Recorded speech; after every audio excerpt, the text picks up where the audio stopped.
बूहे बारियां ते नाले कंधा टप के, बूहे बारियां ते नाले कंधा टप के, मैं आवांगी हवा बन के, बूहे बारियां है बूहे। हुण वो खेत तां साडे नहीं हुंदे क्योंकि जेकर साडे होण ते सानूं कोई प्रॉब्लम ना होवे, पर असीं मजदूर हां, मजदूरां नूं तां करना पैना काम। चन्न चढ़दा ते सारे लोक पे तकदे, ढूंगे पानिया च फिर दीवे पे बलदे।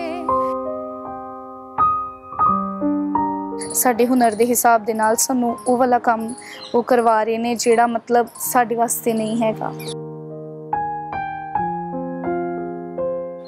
10वीं तुसी है ना कर ली है ते गैप थोड़ा जिहा पा लिया ये सोच के कि जे मेरा गायकी दे विच कुछ बन जाता है ना ते तुहानूं किसी तो मदद लैण दी लोड़ नहीं पेगी।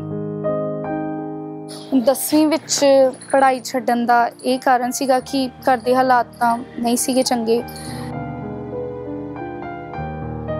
हो डॉलर गिन गिन थक गई यारा,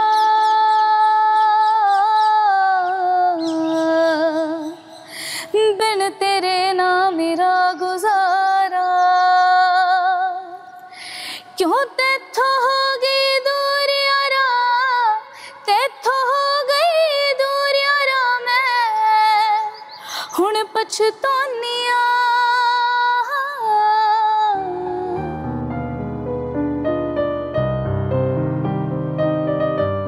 खान साहब ते जी खान जी नूं बहुत सुनिया क्योंकि खान साहब खास तौर ते वो जो गाते हैं तो मैनू लगता है कि उन्हों की वॉइस विच उस्ताद नुसरत फतेह अली खान साहब जी की झलक आती है। बाकी जो मैं अपनी बेटी नूं सुनिया था एक दो बारी मैं गाँदे सुनिया, फिर वो फिर मैं इनू वेख्या था भी चलो जे मैं कामयाब नहीं हो सकिया तो ये जरूर कामयाब। कई बार इहो जिहा टाइम भी आए कि घर दे विच खाना नहीं सीगा बनदा हुंदा, उस तरह ही सोना पैंदा सीगा। सत श्री अकाल, तुसीं देख रहे हो बॉलीवुड तड़का पंजाबी ते जगबानी टीवी। मैं हाँ तुहाडे नाल नेहा मनहास। पंजाब दी अज अजिही धी दे नाल तुहानूं मिलावांगे जो गाउंदी तां बहुत सोहना है पर आर्थिक तंगी होण करके उसनूं सिੱਖਣ दा प्रॉपर मौका नहीं मिल पा रहा है। अंमृतसर असीं अज पहुंचे हुए हाँ ते मिलाउने आ तुहानूं रमनजीत कौर दे नाल। बहुत सुरीली आवाज़ है जो तुसीं इंटरव्यू की स्टार्टिंग दे विच सुनी भी है। सो रमन साडे नाल इत्थे मौजूद है, आओ उस ते तुहानूं लैके चलदे हां। सत श्री अकाल रमन। सत श्री अकाल जी, की हाल चाल ने? बहुत वधिया। सो ये सुरीली आवाज़ है, वैसे इंटरव्यू की स्टार्टिंग दे विच तुसीं देख चुके हो, बहुत प्यारा जिहा गीत बूहे बारियां तुसीं इन्हां दी आवाज़ विच सुनिया। सो रमन सब तो पहले तो बहुत बहुत स्वागत है तुहाडा जगबानी टीवी ते बॉलीवुड तड़का पंजाबी ते। जी बहुत धन्यवाद जी।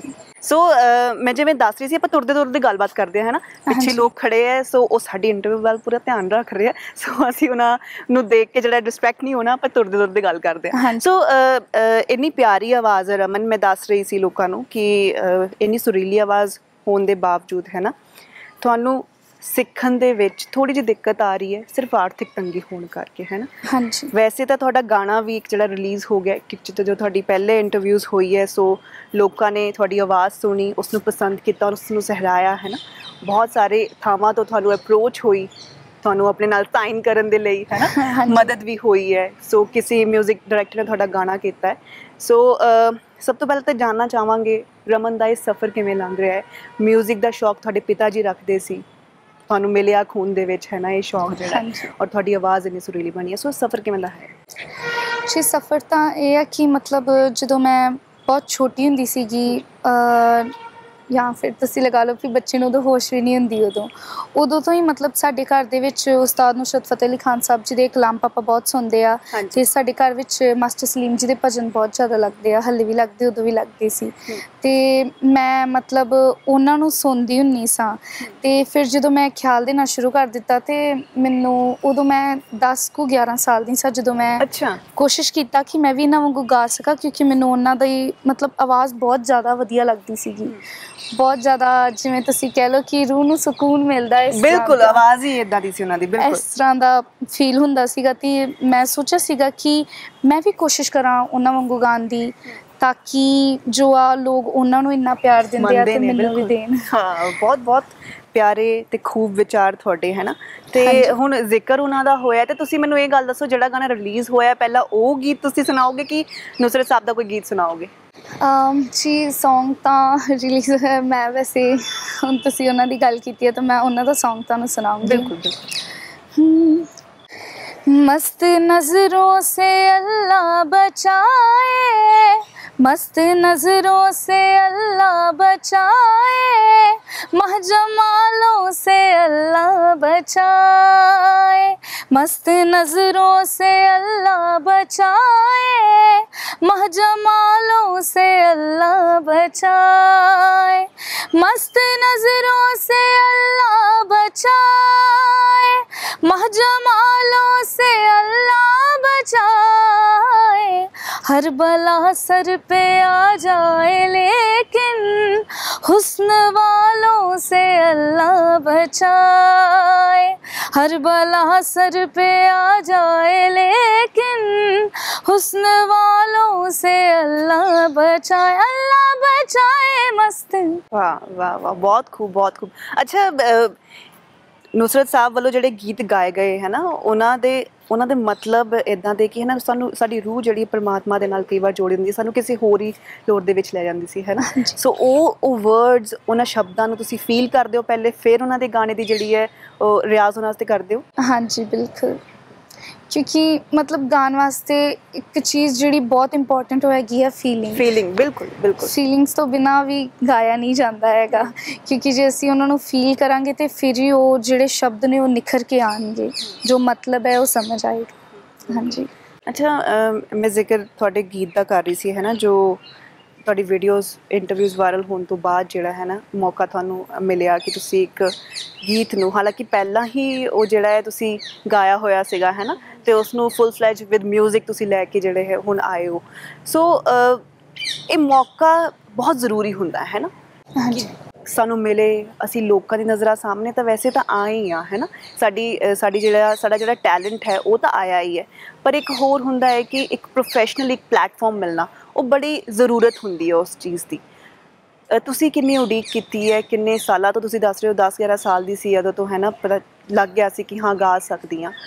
ਕਿੰਨਾ ਚਿਰ ਇਸ ਚੀਜ਼ ਦੇ ਲਈ ਸਟਰਗਲ ਕਰਦੇ ਰਹੇ ਹੋ, ਕਿਉਂਕਿ ਅਕੈਡਮੀ ਵਿੱਚ ਐਡਮਿਸ਼ਨ ਲੈਣ ਦੇ ਪੈਸੇ ਉਹਨੇ ਨਹੀਂ ਸੀ ਕਿ ਤੁਸੀਂ ਜਿਹੜਾ ਹੈ ਪ੍ਰੋਪਰ ਸਕੋ, ਵੱਖਰੀ ਥਾਵਾਂ ਤੋਂ ਸਿੱਖਿਆ ਹੈ। ਸੋ ਕਿੰਨੀ ਉਡੀਕ ਸੀਗੀ ਕਿ ਇਹ ਦਿਨ ਆਵੇ ਕਿ ਤੁਹਾਡਾ ਆਪ ਦਾ ਜਿਹੜਾ ਗਾਣਾ ਹੈ ਉਹ ਜਿਹੜਾ ਹੈ ਆਫੀਸ਼ੀਅਲੀ ਜਿਹੜਾ ਰਿਲੀਜ਼ ਹੋਵੇ? जी उड़ीक तो बहुत ज़्यादा सीगी, मतलब काफ़ी ख्वाहिश सीगी कि मतलब मैनू भी लोग जानन, कि मैनू भी सराहन, मैनू भी प्यार देन कि कोई रमन हैगी आ जिहड़ी कि बहुत वधिया गांदी आ।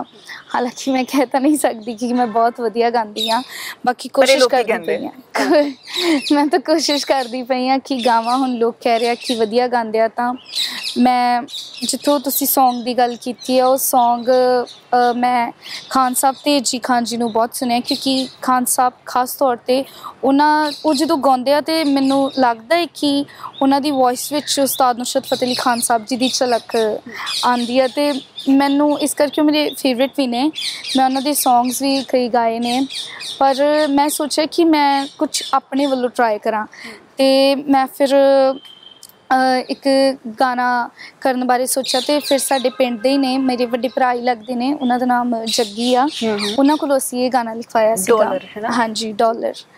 ये डॉलर सॉन्ग हैगा है, मतलब एक कुड़ी दसदी पई है कि वो जदों बाहरली कंट्री विच चली जाती है तो पिछले पासे की हुंदा है या फिर उन्होंने की प्रॉब्लम्स आती है, ये उहदे बारे आ कि मतलब वो जी खान जी का सॉन्ग सीगा डॉलर गिनदी है मैं तारी गिनदा, ओहदा जवाब है। हाँ जी, तो मैं तुहानूं सुणानी आ। हो डॉलर गिन गिन थक गई यारा,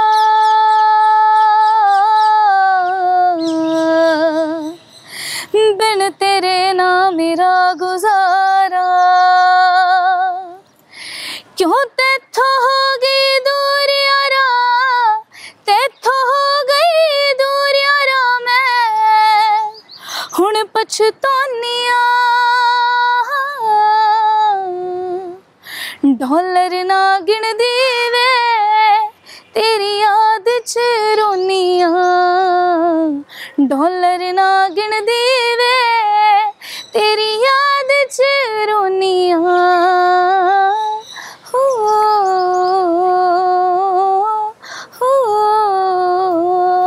बहुत खूब। अच्छा रमन, ये गीत तुसी अपने ही चैनल ते जड़ा है रिलीज़ कीता है, हाँ जी। ਓਬਵੀਅਸਲੀ ਬਹੁਤ ਸਾਰੇ ਲੋਕਾਂ ਨੇ ਅਪਰੋਚ ਕੀਤੀ ਹੋਏਗੀ ਕਿ ਤੁਸੀਂ ਸਾਡੇ ਨਾਲ ਜੁੜ ਜਾਓ, ਹੈ ਨਾ, ਅਸੀਂ ਤੁਹਾਡਾ ਕਰੀਅਰ ਬਣਾਉਣ ਦੇ ਵਿੱਚ ਮਦਦ ਕਰਾਂਗੇ। ਸੋ ਇਹ ਕਿਉਂ ਲੱਗਿਆ ਕਿ ਕਿਸੇ ਕੰਪਨੀ ਦੇ ਨਾਲ ਨਾ ਜੁੜ ਕੇ ਆਪਣਾ ਚੈਨਲ ਬਣਾ ਕੇ ਉੱਥੇ ਜਿਹੜਾ ਹੈ ਉਹ ਗਾਣਾ ਰਿਲੀਜ਼ ਕਰਨਾ ਚਾਹੀਦਾ, ਜਾਂ ਫਿਰ ਅੱਗੇ ਜਿੰਨਾ ਵੀ ਕੰਮ ਆਊਗਾ ਉੱਥੇ ਜਿਹੜਾ ਰਿਲੀਜ਼ ਹੋਵੇ? जी कोशिश तो यही है कि मतलब अपने वालों करने की कोशिश करिए, क्योंकि हुण चैनल तो बनाया है, हुण गाना भी रिलीज़ हो चुका है, मतलब हो गया है रिलीज़। तो मैं चाहूँगी कि लोग मतलब जिन्ना मेरी वीडियोज़ नूं प्यार दिता सीगा उन्ना ही उस सॉन्ग नूं प्यार देन, उस तो वध देन, क्योंकि जेकर लोगों नूं लगदा है कि मेरे विच सच्ची कोई हुनर हैगा है तो उन्हां नूं फिर सपोर्ट करनी चाहिदी है। ते उन्हां दा फर्ज बनदा है कि ਉਹ ਜਿਹੜੇ ਆ ਕਿ ਚੰਗੀ ਚੀਜ਼ ਨੂੰ ਸਪੋਰਟ ਕਰਨ, ਅੱਗੇ ਵਧਾਉਣ। ਮੈਂ ਵੈਸੇ ਹੁਣ ਆ ਗਾਣਾ ਮਤਲਬ ਤੁਹਾਨੂੰ ਉਸ ਤਰੀਕੇ ਨਾਲ ਤਾਂ ਨਹੀਂ ਸੁਣਾ ਸਕੀ, ਕਿਉਂਕਿ ਮੈਂ ਚਾਹੁੰਦੀ ਹਾਂ ਕਿ ਲੋਕ ਮਤਲਬ ਉਹ ਗਾਣਾ ਸੁਣਨ, ਓਰੀਜਨਲ ਤੁਹਾਡੇ ਜਾ ਕੇ ਚੈਨਲ ਤੇ, ਹੈ ਨਾ, ਚੈਨਲ ਤੇ ਜਾ ਕੇ ਸੁਣਨ। ਕਿਉਂਕਿ ਦੇਖੋ ਉਸ ਗਾਣੇ ਦੇ ਵਿੱਚ ਮੈਂ ਕਾफ़ी ਚੀਜ਼ਾਂ ਜਿਹੜੀਆਂ ਨਵੀਆਂ ਕੀਤੀਆਂ ਨੇ, ਪਹਿਲੋਂ ਕੰਪੋਜ਼ਿੰਗ ਹੋਰ, ਫਿਰ ਬਾਅਦ ਵਿੱਚ ਉਹਦੇ ਵਿੱਚ ਨਿੱਕੀਆਂ ਨਿੱਕੀਆਂ ਸ਼ਰੂਤੀਆਂ ਮੁਰਕੀਆਂ ਆਪਣੇ ਵੱਲੋਂ ਲਗਾਉਣ ਦੀ ਕੋਸ਼ਿਸ਼ ਕੀਤੀ ਹੈ। ਕੁਝ ਸਾਡੇ ਕਵਲਜੀਤ ਬੱਬਲੂ ਜੀ ਨੇ, ਉਹਨਾਂ ਨੇ ਹੈਲਪ ਕੀਤੀ ਸੀਗੀ ਇਹਦੇ ਵਿੱਚ ਮਿਊਜ਼ਿਕ ਦੀ। ਉਹਨਾਂ ਨੇ ਕਿਹਾ ਸੀ ਕਿ ਅਸੀਂ ਤੁਹਾਡਾ ਇੱਕ ਗਾਣਾ ਕਰਦੇ ਹਾਂ, ਅਤੇ ਇਹ ਗਾਣਾ ਉਹਨਾਂ ਦੇ ਸਦਕਾ ਹੀ ਰਿਕਾਰਡ ਹੋਇਆ ਹੈ। ਉਹਨਾਂ ਦੇ ਤਾਂ ਬਹੁਤ ਧੰਨਵਾਦੀ ਹਾਂ ਕਿ ਉਹਨਾਂ ਨੇ ਕਰਵਾ ਦਿੱਤਾ ਹੈ, ਅਤੇ ਉਹਨਾਂ ਨੇ ਬਹੁਤ ਜ਼ਿਆਦਾ ਮਤਲਬ ਹੈਲਪ ਕੀਤੀ ਹੈ ਇਸ ਗਾਣੇ ਵਿੱਚ ਜੀ। ਪਰ ਮੇਰਾ ਸਵਾਲ ਇਹ ਸੀ ਕਿ ਤੁਸੀਂ ਕਿਸੇ ਨਾਲ ਬੌਂਡ ਨਹੀਂ ਹੋਣਾ ਚਾਹਿਆ, ਹੈ ਨਾ, ਕਿਸੇ ਦੇ ਨਾਲ ਪੱਕੇ ਤੌਰ 'ਤੇ, ਕਿਉਂਕਿ ਐਗਰੀਮੈਂਟਸ ਹੁੰਦੇ ਆ, ਕਿਸੇ ਨਾਲ ਐਗਰੀਮੈਂਟ ਨਹੀਂ ਕੀਤਾ ਕਿ ਮੈਂ ਤੁਹਾਡੇ ਨਾਲ ਇੰਨੇ ਸਾਲ ਲਈ ਜੁੜਦੀ ਹਾਂ। ਉਹਦਾ ਕਾਰਨ ਕੀ ਰਿਹਾ? ਕਿ ਇਹ ਕਿਉਂਕਿ ਪਹਿਲਾਂ ਤੁਹਾਨੂੰ ਲੱਗਿਆ ਕਿ ਪਹਿਲਾਂ ਇੱਦਾਂ ਦੇ ਹੋਏ ਨੇ ਆਰਟਿਸਟ ਜਿਨ੍ਹਾਂ ਦਾ ਟੈਲੈਂਟ ਜਿਹੜਾ ਹੈ ਐਗਰੀਮੈਂਟ ਹੋਣ ਕਰਕੇ, ਦਾ ਬੌਂਡ ਹੋਣ ਕਰਕੇ ਚੰਗੀ ਤਰ੍ਹਾਂ ਨਹੀਂ ਉਹ ਜਿਹੜਾ ਉੱਭਰ ਸਕਿਆ ਜਾਂ ਬਾਹਰ ਨਹੀਂ ਆ ਸਕਿਆ ਲੋਕਾਂ ਦੇ ਸਾਹਮਣੇ, ਇਹ ਰੀਜ਼ਨ ਰਹੇ ਹੈ? ਜੀ ਅਗਰੀਮੈਂਟ ਦਾ ਤਾਂ ਹੈ ਕਿ ਮੈਨੂੰ ਮਤਲਬ ਵੈਸੇ ਉਹਦੇ ਬਾਰੇ ਇੰਨੀ ਨੌਲੇਜ ਨਹੀਂ ਹੈਗੀ। ਮੈਂ ਪਾਪਾ ਨੇ ਮੈਨੂੰ ਪੁੱਛਿਆ ਸੀ ਅਤੇ ਮੈਂ ਪਾਪਾ ਨੂੰ ਕਿਹਾ ਸੀਗਾ ਕਿ ਮਤਲਬ ਅਗਰੀਮੈਂਟ ਤਾਂ ਨਹੀਂ ਕਰਨਾ ਹੈਗਾ, ਕਿਉਂਕਿ ਮੈਂ ਇੱਕ ਵਾਰੀ ਖੁਦ ਕੋਸ਼ਿਸ਼ ਕਰਨਾ ਚਾਹੁੰਦੀ ਹਾਂ, ਆਪਣੇ ਬਲਬੂਤੇ 'ਤੇ ਅੱਗੇ ਵਧਣ ਦੀ ਕੋਸ਼ਿਸ਼ ਕਰਨਾ ਚਾਹੁੰਦੀ ਹਾਂ, ਕਿਉਂਕਿ ਲੋਕ ਪਿਆਰ ਦੇ ਰਹੇ ਆ ਅਤੇ ਮੇਰੇ ਮਨ ਵਿੱਚ ਇਹ ਉਮੀਦ ਆ ਕਿ ਲੋਕ ਮੈਨੂੰ ਇਸ ਤਰੀਕੇ ਨਾਲ ਹੀ ਪਸੰਦ ਕਰਨਗੇ ਵਿਦਆਊਟ ਕਿਸੇ ਕੰਪਨੀ ਦੇ ਨਾਲ ਜੁੜਨ ਤੋਂ। ਬਾਕੀ ਕਈ ਕੰਪਨੀਜ਼ ਨੇ ਆਫਰ ਕੀਤੇ ਨੇ, ਪਰ ਅਸੀਂ ਮਤਲਬ ਉਸ ਚੀਜ਼ ਨੂੰ ਹਾਲੇ ਮੈਂ ਅਗਰੀ ਨਹੀਂ ਕੀਤਾ ਹੈਗਾ ਆਪਣੀ ਲਾਈਫ ਵਿੱਚ ਕਿ ਮੈਂ ਜਾਂ ਕਿਸੇ ਕੰਪਨੀ ਦੇ ਨਾਲ ਅਗਰੀਮੈਂਟ ਕਰਾਂ ਜਾਂ ਫਿਰ ਉਹਨਾਂ ਵਿੱਚ ਬਾਊਂਡੇਸ਼ਨ ਵਿੱਚ ਆਵਾਂ। ਹਾਲੇ ਤੁਸੀਂ ਆਪਣੀ ਮਿਹਨਤ 'ਤੇ ਅੱਗੇ ਵਧਣਾ ਚਾਹੁੰਦੇ ਹੋ, ਹੈ ਨਾ। ਅਸੀਂ ਉਮੀਦ ਵੀ ਇਹੀ ਕਰਦੇ ਹਾਂ ਕਿ ਆਉਣ ਵਾਲਾ ਸਮਾਂ ਆ ਜਿਹੜਾ ਇਹ ਗਾਣਾ ਤੁਹਾਡਾ ਰਿਲੀਜ਼ ਹੋਇਆ ਇਸ ਨੂੰ ਭਰਵਾਂ ਹੁੰਗਾਰਾ ਮਿਲੇ ਅਤੇ ਲੋਕ ਤੁਹਾਨੂੰ ਬਹੁਤ ਪਿਆਰ ਦੇਣ, ਔਰ ਇਹੀ ਚੱਲਦਾ ਰਹੇ, ਇੰਨਾ ਪਿਆਰ ਜਿਹੜਾ ਮਿਲਦਾ ਰਹੇ ਤਾਂ ਹੀ ਤੁਸੀਂ ਅਗਲੇ ਗੀਤ ਵੀ ਹੈ ਨਾ ਇੱਥੇ ਰਿਲੀਜ਼ ਕਰਦੇ ਰਹੋ। ਅੱਛਾ ਰਮਨ, ਤੁਹਾਡੀ ਇੱਕ ਵੀਡੀਓ ਬੜੀ ਹੈ ਨਾ ਵਾਇਰਲ ਹੋਈ ਸੀ ਕਿ ਤੁਸੀਂ ਪਨੀਰੀ ਲਾ ਰਹੇ ਹੋ ਝੋਨੇ ਦੀ, ਹੈ ਨਾ, ਆਪਣੇ ਪਿੰਡ ਦੇ ਵਿੱਚ, ਅਤੇ ਝੋਨਾ ਲਾਉਂਦਿਆਂ ਦੀ ਸਾਰਿਆਂ ਨੇ ਕਿਹਾ ਕਿ ਇੰਨੀ ਸੁਰੀਲੀ ਆਵਾਜ਼ ਹੈ ਨਾ, ਤੁਸੀਂ ਤੁਹਾਡੀ ਫੈਮਿਲੀ ਦੀ ਉਹ ਜ਼ਮੀਨ ਆਪਣੀ ਤਾਂ ਨਹੀਂ ਸੀ, ਹੈ ਨਾ, ਜਿੱਥੇ ਤੁਸੀਂ ਉਹ ਕੰਮ ਕਰ ਰਹੇ ਸੀਗੇ, ਅਤੇ ਤੁਸੀਂ ਤੁਹਾਡੇ ਫਾਦਰ ਸਾਹਿਬ ਤੁਹਾਡੀ ਫੈਮਿਲੀ ਉੱਥੇ ਦਿਹਾੜੀ 'ਤੇ ਸੀਗੀ, ਹੈ ਨਾ। ਹਾਂਜੀ। ਜਦੋਂ ਉੱਥੇ ਤੁਸੀਂ ਕੰਮ ਕਰਦੇ ਸੀਗੇ ਜਾਂ ਹਰ ਸਾਲ ਕਰਦੇ ਵੀ ਹੋਵੋਗੇ, ਹੈ ਨਾ, ਦਿਲ ਦੇ ਵਿੱਚ ਕੀ ਆਉਂਦਾ ਹੈ ਕਿ ਇੰਨੀ ਸੁਰੀਲੀ ਆਵਾਜ਼, ਇੱਕ ਕਲਾ ਮੈਨੂੰ ਬਖਸ਼ੀ ਹੋਈ ਹੈ ਰੱਬ ਨੇ, ਹੈ ਨਾ, ਪਰ ਫਿਰ ਵੀ ਹਾਲਾਤ ਇਹ ਹੈ ਕਿ ਅਸੀਂ ਲੋਕਾਂ ਦੀ ਜ਼ਮੀਨਾਂ 'ਤੇ ਜਾ ਕੇ ਕੰਮ ਕਰ ਰਹੇ ਹਾਂ। ਇਹ ਚੀਜ਼ਾਂ ਦਿਮਾਗ ਦੇ ਵਿੱਚ ਆਉਂਦੀਆਂ ਨੇ? ਜੀ ਮਤਲਬ ਮੈਨੂੰ ਕਾफ़ी ਵਾਰੀ ਇਸ ਤਰ੍ਹਾਂ ਹੋਇਆ, ਮਤਲਬ ਇਸ ਤਰੀਕੇ ਦਾ ਤਾਂ ਨਹੀਂ ਹੋਇਆ ਕਿ ਮਤਲਬ ਇੰਨੀ ਸੁਰੀਲੀ ਆਵਾਜ਼, ਕਿਉਂਕਿ ਮੈਂ ਤਾਂ ਆਪਣੇ ਆਪ ਨੂੰ ਇੱਦਾਂ ਕਹਿ ਨਹੀਂ ਸਕਦੀ ਅਤੇ ਮੈਨੂੰ ਲੱਗਦਾ ਵੀ ਨਹੀਂ ਹੈ ਕਿ ਮਤਲਬ ਹਾਲੇ ਇੰਨਾ ਕੁਝ ਹੈਗਾ ਹੈ, ਕਿਉਂਕਿ ਇਹ ਲੋਕ ਕਹਿ ਰਹੇ ਨੇ ਅਤੇ ਜਨਤਾ ਹੈ ਜੀ ਜੋ ਕਹੇਗੀ ਠੀਕ ਕਹੇਗੀ।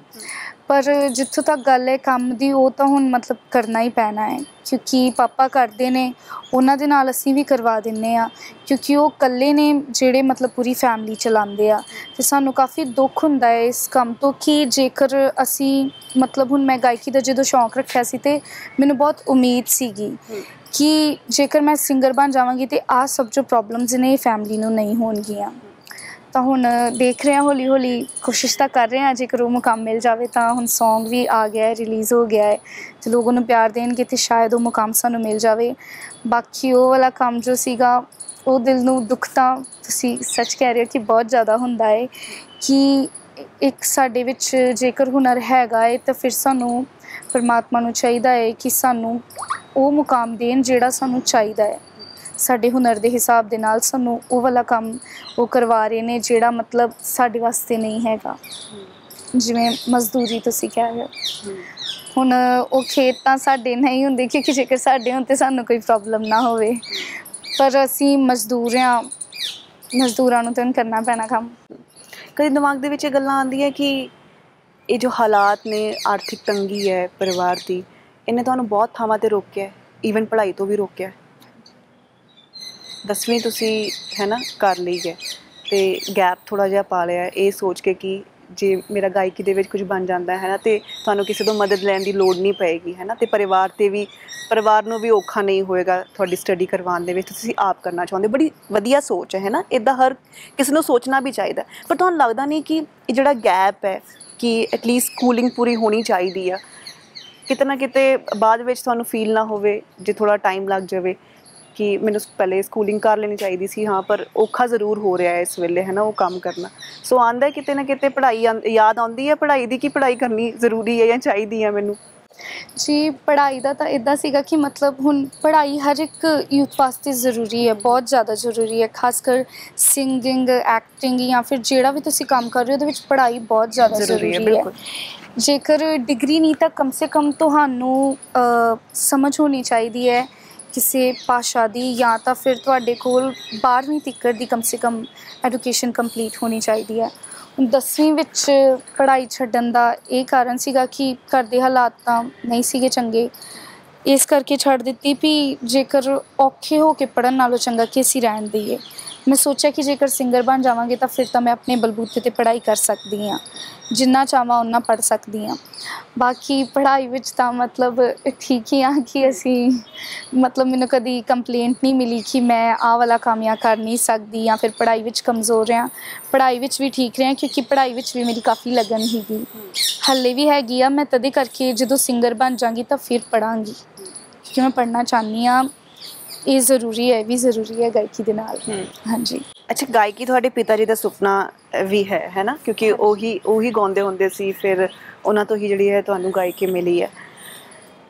ਕਿ ਰਮਨ ਦਾ ਬਚਪਨ ਤੋਂ ਇਹੀ ਸੁਪਨਾ ਸੀ ਜਾਂ ਸੁਪਨੇ ਕੁਝ ਹੋਰ ਸੀ, ਪਰ ਪਰਿਵਾਰ ਦੇ ਸੁਪਨੇ ਪੂਰੇ ਕਰਨ ਦੇ ਵਿੱਚ, ਕਹਿ ਲਓ ਕਿ ਗਾਇਕੀ ਪਰਿਵਾਰ ਦਾ ਸੁਪਨਾ ਹੈ ਅਤੇ ਉਸ ਨੂੰ ਪੂਰਾ ਕਰਨ ਦੇ ਵਿੱਚ ਕਿਤੇ ਆਪਣੇ ਸੁਪਨੇ ਪਿੱਛੇ ਤਾਂ ਨਹੀਂ ਰਹਿ ਗਏ ਆ? ਕੀ ਤੁਹਾਡਾ ਵੀ ਇਹੀ ਸੁਪਨਾ ਹੈ? ਜੀ ਨਹੀਂ, ਮੇਰਾ ਵੀ ਇਹੀ ਸੁਪਨਾ ਹੈ, ਕਿਉਂਕਿ ਮੈਂ ਤੁਹਾਨੂੰ ਦੱਸਿਆ ਨਾ, ਮੈਂ ਜਦੋਂ ਛੋਟੀ ਜਿਹੀ ਹੁੰਦੀ ਸਾਂ ਤਾਂ ਮੈਨੂੰ ਬਹੁਤ ਮਤਲਬ ਵਧੀਆ ਫੀਲਿੰਗ ਆਉਂਦੀ ਹੁੰਦੀ ਸੀ ਜਦੋਂ ਮੈਂ ਗਾਣੇ ਸੁਣਦੀ ਹਾਂ, ਅਤੇ ਮੈਨੂੰ ਵੀ ਇਹੀ ਹੋਇਆ ਕਿ ਉਦੋਂ ਤੋਂ ਹੀ ਸ਼ੌਂਕ ਜਾਗ ਗਿਆ ਕਿ ਮੈਂ ਵੀ ਸਿੰਗਰ ਹੀ ਬਣਾ ਉਹਨਾਂ ਵਾਂਗੂ। ਹੁਣ ਮੈਨੂੰ ਇਹ ਤਾਂ ਪਤਾ ਨਹੀਂ ਸੀ ਮਤਲਬ ਕਿ ਸਿੰਗਰ ਵੀ ਮਤਲਬ ਇਸ ਤਰ੍ਹਾਂ ਬਹੁਤ ਜ਼ਿਆਦਾ ਫੇਮਸ ਜਾਂ ਫਿਰ ਹੁੰਦੇ ਆ, ਉਹ ਤਾਂ ਮੈਨੂੰ ਬਾਅਦ ਵਿੱਚ ਪਤਾ ਚੱਲਾ, ਕਿਉਂਕਿ ਉਸ ਟਾਈਮ ਮੈਂ ਕਾਫੀ ਛੋਟੀ ਹਾਂ ਅਤੇ ਮੈਂ ਟਰਾਈ ਕੀਤਾ ਕਿ ਮੈਂ ਵੀ ਸਿੰਗਿੰਗ ਕਰਾਂ। ਪਾਪਾ ਦਾ ਵੀ ਡਰੀਮ ਸੀਗਾ ਅਤੇ ਉਹ ਫਿਰ ਮੇਰਾ ਵੀ ਡਰੀਮ ਹੋ ਗਿਆ, ਕਿਉਂਕਿ ਉਸ ਕਲਾ ਨੇ ਮੈਨੂੰ ਮਤਲਬ ਕਾਫੀ ਜ਼ਿਆਦਾ ਆਪਣੇ ਵੱਲ ਖਿੱਚ ਕਰ ਲਈ, ਬਹੁਤ ਜ਼ਿਆਦਾ। ਹਾਂਜੀ। ਅਤੇ ਆਉਣ ਵਾਲੇ ਸਾਲਾਂ ਦੇ ਵਿੱਚ ਕੀ ਸੋਚਦੀ ਹੈ ਰਮਨ ਕਿ ਆਪਣੇ ਪਰਿਵਾਰ ਦੇ ਲਈ ਕੀ ਕਰੇਗੀ? ਆਪਣੇ ਲਈ ਤਾਂ ਪੜ੍ਹਾਈ ਕਰੇਗੀ, ਹੈ ਨਾ, ਜਦੋਂ ਇੱਕ ਫੇਮਸ ਸਿੰਗਰ ਬਣ ਜਾਊਗੀ, ਪਰ ਪਰਿਵਾਰ ਦੇ ਲਈ ਕੀ ਸੋਚਦੀ ਹੈ ਰਮਨ? ਜੀ ਪਰਿਵਾਰ ਵਾਸਤੇ ਤਾਂ ਮੈਂ ਇਹੀ ਸੋਚਦੀ ਹਾਂ ਕਿ ਜੇਕਰ ਮੈਂ ਸਿੰਗਰ ਬਣ ਗਈ ਤਾਂ ਇੱਕ ਤਾਂ ਉਹਨਾਂ ਨੂੰ ਬਹੁਤ ਜ਼ਿਆਦਾ ਖੁਸ਼ੀ ਹੋਣੀ ਆ ਕਿ ਜੋ ਉਹਨਾਂ ਦਾ ਡਰੀਮ ਸੀ ਜਾਂ ਮੇਰਾ ਡਰੀਮ ਸੀ ਉਹ ਪੂਰਾ ਹੋ ਗਿਆ ਹੈ, ਅਤੇ ਇਸ ਗੱਲ ਦੀ ਤਾਂ ਉਹਨਾਂ ਨੂੰ ਬਹੁਤ ਜ਼ਿਆਦਾ ਖੁਸ਼ੀ ਹੋਣੀ ਹੈ। ਅਤੇ ਦੂਸਰੀ ਗੱਲ ਦੀ ਖੁਸ਼ੀ ਇਹ ਹੋਣੀ ਹੈ ਕਿ ਜੋ ਮਤਲਬ ਉਹਨਾਂ ਨੇ ਪਰੇਸ਼ਾਨੀਆਂ ਸਹੀਆਂ ਨੇ ਉਹ ਨਾ ਸਹਿਣਗੇ, ਅਤੇ ਅਸੀਂ ਇਹ ਵੀ ਕੋਸ਼ਿਸ਼ ਕਰਾਂਗੇ, ਕਿਉਂਕਿ ਮੇਰੇ ਪਾਪਾ ਮੇਰੇ ਤੋਂ ਇਹ ਵੀ ਐਕਸਪੈਕਟ ਕਰਦੇ ਆ ਕਿ ਜੇਕਰ ਅੱਜ ਮੇਰੀ ਹੈਲਪ ਕੋਈ ਕਰਦਾ ਹੈ ਅਤੇ ਕੱਲ੍ਹ ਨੂੰ ਮੈਂ ਵੀ ਕਿਸੇ ਦੀ ਹੈਲਪ ਕਰਾਂ, ਤਾਂ ਮੈਂ ਉਹ ਜ਼ਰੂਰ ਕਰੂੰਗੀ, ਕਿਉਂਕਿ ਉਹਦੇ ਤੋਂ ਜੋ ਮੇਰੀ ਫੈਮਿਲੀ ਨੂੰ ਖੁਸ਼ੀ ਮਿਲੇਗੀ ਉਸ ਤੋਂ ਵੱਧ ਖੁਸ਼ੀ ਸ਼ਾਇਦ ਉਹਨਾਂ ਨੂੰ ਹੋਰ ਕਿਸੇ ਚੀਜ਼ ਵਿੱਚ ਨਹੀਂ ਮਿਲੇਗੀ। ਇੱਕ ਮੈਂ ਸਟਾਰ ਬਣ ਜਾਵਾਂ, ਅਤੇ ਇੱਕ ਜੇਕਰ ਮੈਂ ਸਟਾਰ ਬਣੀ ਹਾਂ ਅਤੇ ਲੋਕ ਮੈਨੂੰ ਪਸੰਦ ਕਰ ਰਹੇ ਆ, ਅਤੇ ਮੈਂ ਲੋਕਾਂ ਦੀ ਵੀ ਹੈਲਪ ਕਰਾਂ ਜਿਨ੍ਹਾਂ ਨੂੰ ਹੈਲਪ ਦੀ ਜ਼ਰੂਰਤ ਹੈ। ਗੁਜ਼ਾਰਾ ਸਹੀ ਹੁੰਦਾ ਹੈ ਘਰ ਦੇ ਵਿੱਚ, ਕਿਉਂਕਿ ਤੁਸੀਂ ਉਹ ਤੁਹਾਡੇ 2 ਭਰਾ ਨੇ ਛੋਟੇ, ਹੈ ਨਾ, ਮੰਮਾ ਪਾਪਾ ਨੇ, ਅਤੇ ਪਰਿਵਾਰ ਦੇ ਵਿੱਚ ਕੋਈ ਹੋਰ ਵੀ ਹੈ, ਕੋਈ ਬਜ਼ੁਰਗ ਹੈ ਘਰ ਦੇ ਵਿੱਚ? ਹਾਂਜੀ, ਮੇਰੇ ਦਾਦਾ ਦਾਦੀ ਨੇ। ਦਾਦਾ ਦਾਦੀ ਵੀ ਹੈਗੇ। ਹਾਂਜੀ। ਸੋ ਉਹਨਾਂ ਸਾਰਿਆਂ ਦਾ ਖਰਚਾ ਤੁਹਾਡੇ ਪਿਤਾ ਜੀ ਜਿਹੜਾ ਹੈ ਉਹ ਚੱਕ ਰਹੇ ਨੇ, ਹੈ ਨਾ? ਹਾਂਜੀ। ਉਹਨਾਂ ਦਾ ਇਸ ਵੇਲੇ ਜਿਹੜਾ ਫਰਜ਼ ਉਹ ਬਣਿਆ ਹੋਇਆ ਹੈ। ਕਦੀ ਇਹ ਤਾਂ ਨਹੀਂ ਲੱਗਦਾ ਕਿ ਗਰੀਬੀ ਨੇ ਹਾਲਾਤ ਜ਼ਿਆਦਾ ਜਿਹੜੇ ਮਾੜੇ ਕੀਤੇ ਹੈ, ਜਾਂ ਇਹ ਟਾਈਮ ਸੌਖਾ ਲੰਘ ਰਿਹਾ ਹੈ? ਸੌਖਾ ਉਹਨਾਂ ਵੀ ਸੌਖਾ ਨਹੀਂ ਕਹਿ ਸਕਦੇ, ਪਰ ਠੀਕ ਹੈ, ਲੰਘ ਰਿਹਾ ਹੈ ਸਮਾਂ। ਜੀ ਉਹ ਤਾਂ ਹੁਣ ਠੀਕ ਠਾਕ ਲੰਘ ਹੀ ਰਿਹਾ ਹੈ, ਮਤਲਬ ਰੋਟੀ ਪਾਣੀ ਆ ਜੀ ਪਰਮਾਤਮਾ ਦੀ ਮਿਹਰ ਦੇ ਨਾਲ ਉਹ ਤਾਂ ਮਿਲ ਹੀ ਜਾ ਰਿਹਾ ਹੈ ਕਿਉਂਕਿ ਆਪਣਾ ਕੰਮ ਕਰ ਰਹੇ ਹਾਂ ਤੇ ਉਹਦੇ ਨਾਲ ਖਾਣਾ ਪਾਣੀ ਤਾਂ ਮਿਲਦਾ ਹੀ ਜਾ ਰਿਹਾ ਹੈ। ਬਾਕੀ ਕੁਝ ਟਾਈਮ ਇਸ ਤਰ੍ਹਾਂ ਦਾ ਵੀ ਆਇਆ ਹੈ ਕਿ ਕਈ ਵਾਰੀ ਜਦੋਂ ਆਪਾਂ ਬਹੁਤ ਛੋਟੇ ਹੁੰਦੇ ਸਾਂ, ਕਿਉਂਕਿ ਹੁਣ ਤਾਂ ਆਪਾਂ ਪਾਪਾ ਨਾਲ ਹੈਲਪ ਕਰਵਾ ਦਿੰਦੇ ਹਾਂ, ਕਈ ਵਾਰੀ ਇਹੋ ਜਿਹਾ ਟਾਈਮ ਵੀ ਆਇਆ ਕਿ ਘਰ ਦੇ ਵਿੱਚ ਖਾਣਾ ਨਹੀਂ ਸੀਗਾ ਬਣਦਾ ਹੁੰਦਾ, ਉਸ ਤਰ੍ਹਾਂ ਹੀ ਸੋਣਾ ਪੈਂਦਾ ਸੀਗਾ। ਉਹ ਦਿਨ ਵੀ ਦੇਖੇ? ਹਾਂਜੀ, ਬਹੁਤ ਜ਼ਿਆਦਾ। ਹੁਣ ਤਾਂ ਚਲੋ ਪਰਮਾਤਮਾ ਨੇ ਥੋੜ੍ਹੀ ਬਹੁਤ ਮਿਹਰ ਕੀਤੀ ਆ, ਕਿਉਂਕਿ ਜੇ ਉਹ ਤੰਗੀ ਦਿਖਾਉਂਦਾ ਹੈ ਤਾਂ ਉਹਨੇ ਸੌਖੇ ਦਿਨ ਵੀ ਲਿਆਉਣੇ ਹੁੰਦੇ ਆ। ਹੁਣ ਉਹਨਾਂ ਨੇ ਮਿਹਰ ਆ ਕਿ ਹੁਣ ਖਾਣਾ ਪਾਣੀ ਮਿਲਦਾ ਜਾ ਰਿਹਾ ਹੈ, ਪਰ ਉਹ ਟਾਈਮ ਜਦੋਂ ਯਾਦ ਆਉਂਦਾ ਹੈ ਤਾਂ ਉਦੋਂ ਵੀ ਬਹੁਤ ਜ਼ਿਆਦਾ ਮਨ। ਕਿੰਨੀ ਕੁ ਉਮਰ ਸੀ ਰਮਨ ਤੁਹਾਡੀ ਜਦੋਂ ਇਹ ਹਾਲਾਤ ਸੀਗੇ ਘਰ ਦੇ? ਜੀ ਜਦੋਂ ਮੈਨੂੰ ਸ਼ੌਂਕ ਛੱਗ ਗਿਆ ਸੀ, ਉਸ ਟਾਈਮ ਦੀ ਉਮਰ ਹੈ 10-11 ਸਾਲ 12 ਸਾਲ ਤੱਕ ਦੀ ਏਜ ਵਿੱਚ ਇਹ ਚੀਜ਼ਾਂ ਆਪਾਂ ਦੇਖੀਆਂ ਨੇ। ਉਸ ਏਜ ਦੇ ਵਿੱਚ ਬੱਚੇ ਨੂੰ ਸਮਝ ਤਾਂ ਹੁੰਦੀ ਹੈ ਪਰ ਇੰਨੀ ਸਮਝ ਨਹੀਂ ਹੁੰਦੀ ਹੈ ਨਾ। ਤੁਹਾਨੂੰ ਘਰ ਦੇ ਹਾਲਾਤ ਸਮਝ ਆਉਂਦੇ ਸੀ ਉਸ ਵੇਲੇ ਵੀ? ਅੱਜ ਤੁਹਾਨੂੰ ਪਤਾ ਹੈ ਕਿ ਕੀ ਹਾਲਾਤ ਸੀ, ਉਸ ਵੇਲੇ ਸਮਝ ਆਉਂਦੇ ਸੀਗੇ? ਜੀ ਉਸ ਟਾਈਮ ਮੈਨੂੰ ਮਤਲਬ ਇੰਨੀ ਤਾਂ ਨੌਲੇਜ ਨਹੀਂ ਸੀ ਹੁੰਦੀ, ਪਰ ਮੈਂ ਆਪਣੇ ਮੰਮੀ ਪਾਪਾ ਨੂੰ ਦੇਖ ਕੇ ਸਮਝ ਜਾਂਦੀ ਸਾਂ ਕਿ ਅੱਜ ਘਰ ਦੇ ਵਿੱਚ ਕੁਝ ਗੜਬੜ ਹੈ, ਜਾਂ ਫਿਰ ਖਾਣਾ ਨਹੀਂ ਬਣਿਆ, ਜਾਂ ਤਾਂ ਫਿਰ ਕੋਈ ਕੰਮ ਨਹੀਂ ਮਿਲਿਆ। ਮੈਨੂੰ ਸਮਝ ਆ ਜਾਂਦੀ ਹੁੰਦੀ ਸੀ ਅਤੇ ਮੈਂ ਮਤਲਬ ਫਿਰ ਆਪਾਂ ਪਰੇਸ਼ਾਨ ਨਹੀਂ ਸੀ ਕਰਦੇ ਹੁੰਦੇ ਉਹਨਾਂ ਨੂੰ ਕਿ ਸਾਨੂੰ ਆਹ ਚਾਹੀਦਾ ਜਾਂ ਉਹ ਚਾਹੀਦਾ ਜਾਂ ਜ਼ਰੂਰੀ ਲਿਆ। ਖਵਾਇਸ਼ਾਂ ਤੁਸੀਂ ਦਬਾਈਆਂ ਹੈ ਤੁਸੀਂ ਤੇ ਤੁਹਾਡੇ ਭਰਾਵਾਂ ਨੇ, ਹੈ ਨਾ? ਹਾਂਜੀ। ਸੋ ਸਮਝਦਾਰੀ ਹੈ ਬੱਚਾ, ਹੈ ਨਾ, ਕਿਉਂਕਿ ਅੱਜ ਕੱਲ੍ਹ ਦੇ ਸਮੇਂ ਦੇ ਵਿੱਚ ਹਰ ਕੋਈ ਚਾਹੁੰਦਾ ਹੈ ਕਿ ਫਲਾਣੇ ਕੋਲ ਇਹ ਹੈ, ਮੇਰੇ ਕੋਲ ਵੀ ਇਹ ਹੋਣਾ ਚਾਹੀਦਾ ਹੈ ਨਾ। ਬੱਚਿਆਂ ਕੋਲ ਇਹ ਹੈ, ਬੱਚਿਆਂ ਕੋਲ ਗੈਜਟਸ ਹੈ, ਬੱਚਿਆਂ ਕੋਲ ਬਹੁਤ ਚੀਜ਼ਾਂ ਨੇ। ਸੋ ਖਵਾਇਸ਼ਾਂ ਜਿਹੜੀਆਂ ਬੜੀਆਂ ਹੁੰਦੀਆਂ, ਪਰ ਰਮਨ ਜਿਵੇਂ ਦੱਸਿਆ ਕਿ ਉਹਨਾਂ ਚੀਜ਼ਾਂ ਨੂੰ ਉਹਨਾਂ ਨੇ ਦਬਾਇਆ। ਅਤੇ ਹੁਣ ਕਿੰਨੇ ਸਾਲ ਹੋ ਗਏ ਪਾਪਾ ਦੇ ਨਾਲ? ਤੁਸੀਂ ਜਦੋਂ ਸੀਜ਼ਨ ਆਉਂਦਾ ਝੋਨੇ ਲਾਉਣ, ਤੁਸੀਂ ਜਾਂਦੇ ਹੋ ਉੱਥੇ, ਕਿੰਨੇ ਸਾਲ ਹੋ ਗਏ ਤੁਹਾਨੂੰ? ਤਾਂ ਕਾਫੀ 5-6 ਸਾਲ ਹੀ ਹੋ ਗਏ ਆ। ਆਪਾਂ ਪਾਪਾ ਦੇ ਨਾਲ ਹੈਲਪ ਕਰਵਾ ਦਿੰਦੇ ਹਾਂ। ਸਿਰਫ ਝੋਨਾ ਹੀ ਨਹੀਂ, ਘਰ ਦੇ ਵਿੱਚ ਹੋਰ ਵੀ ਕੰਮ ਹੁੰਦੇ, ਜਿਵੇਂ ਛੋਟੇ ਮੋਟੇ ਲਿਫਾਫੇ ਬਣਾਉਣਾ ਜਾਂ ਫਿਰ ਹੋਰ ਵੀ ਕੋਈ ਜਿਹੜੇ ਆਪਾਂ ਘਰ ਦੇ ਵਿੱਚ ਕਰ ਸਕੀਏ, ਉਹ ਪਾਪਾ ਨੇ ਆਪਾਂ ਉਹਨਾਂ ਦੇ ਨਾਲ ਕਰਵਾਉਂਦੇ ਹੁੰਦੇ ਹਾਂ। ਜਾਂ ਫਿਰ ਘਰ ਦੇ ਵਿੱਚ ਛੋਟੀ ਜਿਹੀ ਦੁਕਾਨ ਹੈ ਇੱਕ ਪਿੰਡ ਦੇ ਹਿਸਾਬ ਦੇ ਨਾਲ, ਉਹਦੇ 'ਤੇ ਪਾਪਾ ਨਾਲ ਹੈਲਪ ਕਰਵਾ ਦਈਦੀ ਆ। ਤੁਹਾਡੇ ਪਿਤਾ ਜੀ ਵੀ ਨੇ, ਮੈਂ ਚਾਹੂੰਗੀ ਉਹਨਾਂ ਦੇ ਰਮਨ ਦੇ ਪਿਤਾ ਜੀ ਸਾਡੇ ਨਾਲ ਇੱਥੇ ਆ ਜਾਣ। ਆ ਜਾਓ ਤੁਸੀਂ। ਸੋ ਤੁਹਾਡੀ ਬੇਟੀ ਹੈ ਨਾ ਬਹੁਤ ਸਮਝਦਾਰ ਹੈ, ਛੋਟੀ ਉਮਰ ਦੇ ਵਿੱਚ ਹੀ ਹੈ ਨਾ ਸਮਝ ਆ ਗਈ ਸੀ ਕਿ ਪਰਿਵਾਰ ਦੇ ਕੀ ਹਾਲਾਤ ਹੈ, ਉਸ ਹਿਸਾਬ ਨਾਲ ਰਮਨ ਚਲੇ। ਰਮਨ ਤੁਸੀਂ ਵੀ ਇੱਥੇ ਆ ਜਾਓ। ਸੋ ਇੰਨੇ ਸਮਝਦਾਰ ਬੱਚੇ ਪਾ ਕੇ ਇੱਕ ਪਿਓ ਦੇ ਲਈ ਤਾਂ ਬੜੀ ਮਾਣ ਵਾਲੀ ਗੱਲ ਹੁੰਦੀ ਹੈ ਕਿ ਬੱਚੇ ਹਾਲਾਤਾਂ ਨੂੰ ਸਮਝਦੇ ਹੈ। ਤੁਸੀਂ ਕਿੰਨਾ ਮਾਣ ਮਹਿਸੂਸ ਕਰਦੇ ਹੋ? ਔਰ ਅੱਜ ਬੱਚੀ ਦੀ ਜੋ ਮਿਹਨਤ ਹੈ, ਜੋ ਤੁਹਾਡੇ ਸੁਪਨੇ ਹੈ, ਉਹ ਵੀ ਕਿਸੇ ਹੱਦ ਤੱਕ ਜਿਹੜੇ ਪੂਰੇ ਹੋ ਰਹੇ ਹੈ। ਵੇਖੋ ਜੀ, ਜਿਹੜਾ ਵੀ ਕੋਈ ਵੀ ਮਾਂ ਪਿਓ ਆ ਜਿਹਦੇ ਬੱਚੇ ਕੋਈ ਨੇਕ ਬੱਚੇ ਹੁੰਦੇ ਨੇ, ਉਹਨੂੰ ਚਲੋ ਫਕਰ ਦਾ ਮਹਿਸੂਸ ਹੁੰਦਾ। ਬਾਕੀ ਮੈਨੂੰ ਤਾਂ ਆਪਣੇ ਬੱਚਿਆਂ 'ਤੇ ਚਲੋ ਬਹੁਤ ਜ਼ਿਆਦਾ ਹੈ, ਕਿਉਂਕਿ ਇਹਨਾਂ ਨੇ ਸ਼ੁਰੂ ਤੋਂ ਹੀ ਇਸੇ ਪਾਸੇ ਸਿੰਗਿੰਗ ਵੱਲ ਖਿਆਲ ਦਿੱਤਾ।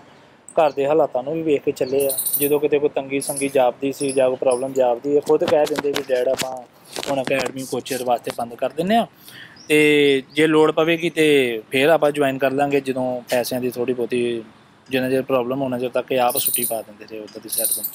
ਬਾਕੀ ਮੇਰਾ ਚਲੋ ਸ਼ੌਂਕ ਸੀਗਾ ਗਾਇਕੀ ਦਾ, ਪਹਿਲੋਂ ਰੱਖਦਾ ਸੀਗਾ ਮੈਂ। ਬਾਕੀ ਜਦੋਂ ਮੈਂ ਆਪਣੀ ਬੇਟੀ ਨੂੰ ਸੁਣਿਆ ਤਾਂ ਇੱਕ ਦੋ ਵਾਰੀ ਇਹਨੂੰ ਮੈਂ ਗਾਉਂਦੀ ਨੂੰ ਸੁਣਿਆ, ਫਿਰ ਉਹਦੇ ਵਿੱਚ ਫਿਰ ਮੈਂ ਇਹਨੂੰ ਵੇਖਿਆ ਦਾ ਵਾ ਵੀ ਚਲੋ ਜੇ ਮੈਂ ਕਾਮਯਾਬ ਨਹੀਂ ਹੋ ਸਕਿਆ ਤਾਂ ਇਹ ਜ਼ਰੂਰ ਕਾਮਯਾਬ ਹੋਵੇ। ਤੁਸੀਂ ਬੇਟੀ ਨੇ 10ਵੀਂ ਤੱਕ ਦੀ ਪੜ੍ਹਾਈ ਕੀਤੀ ਹੈ ਨਾ, ਆਰਥਿਕ ਤੰਗੀ ਹੋਣ ਕਰਕੇ ਅੱਗੇ ਪੜ੍ਹਾ ਨਹੀਂ ਪਾਏ।